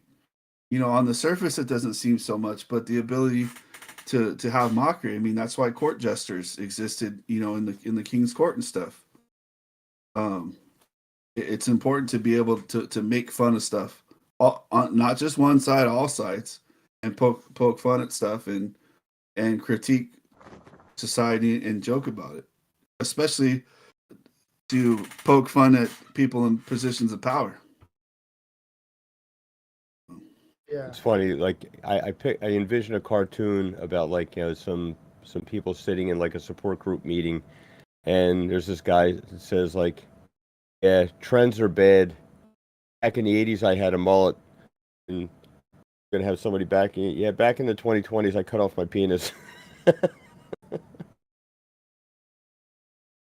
Come on, tinkle my Where'd I leave them? Yeah. Jeff, you have any final thoughts, plugins or anything?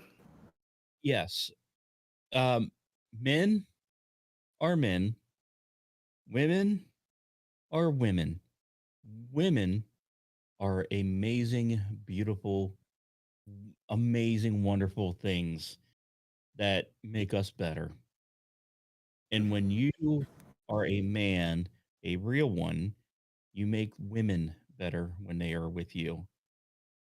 You can find me at Stoner Brewing Co. on Twitter and a couple podcasts over at KLRNradio.com. Handful of shows over there. We have about 15 or 16 podcasts to give a listen to. You're bringing a bit of Christmas cheer now. Goat, do you have any final thoughts or plugins or anything? Jeff, did you plug your Twitter too? Don't you have your Twitter for the links to your show?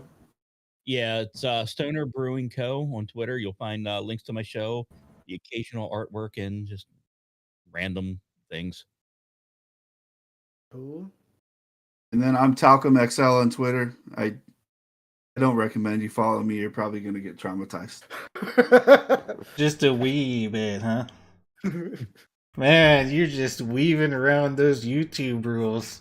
Gonna I will steer say our that frigate right into one of them. if you do follow my Twitter and you read my profile description, it'll give you a fair idea of what to expect. But we appreciate everybody watching the show tonight and hope everybody had a great Thanksgiving.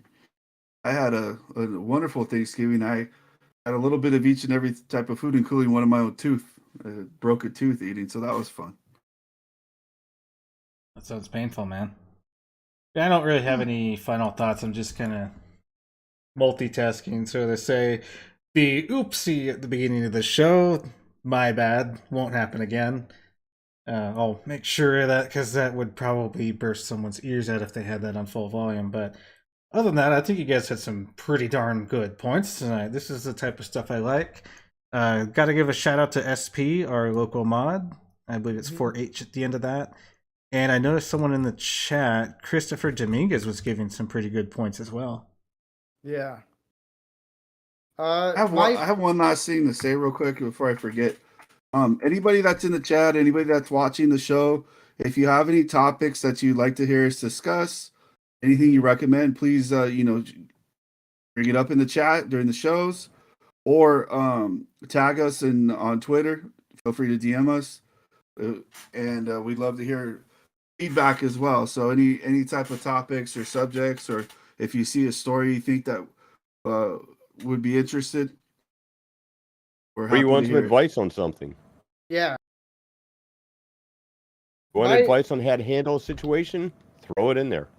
Yeah. It's my final thoughts is I think if guys want to learn, just find men who have had experience in certain things and just talk to them. Like if anyone in the chat or if anyone who watches the show after this is done being live and you just want to seek advice or just want to talk to someone, my Twitter is always open. You can find me at Rancor Steve and you can DM me and just ask questions or just want to get advice. And I'm sure the guys on the panel here in future episodes would be open to that as well. But yeah, if you guys want to, if anyone in the chat has topics they want us to talk about or hear our inputs on something, let us know. We're very open to hearing what you guys want us to talk about. That's the most important thing. We could talk about the same thing over and over and over again, but if there's someone in the chat that wants to hear us talk about something that they want to hear advice on, like that's the most important thing. And I yeah, I'll give so some free advice whenever you're ready. I'll give as a parting gift tonight. all right, what's your free advice? You go ahead and finish your final thoughts. I'm Already sorry. done. Okay. Well, for those of you young men out there, and you're being with promiscuous women, okay, because you haven't learned, you're gonna learn a tough lesson.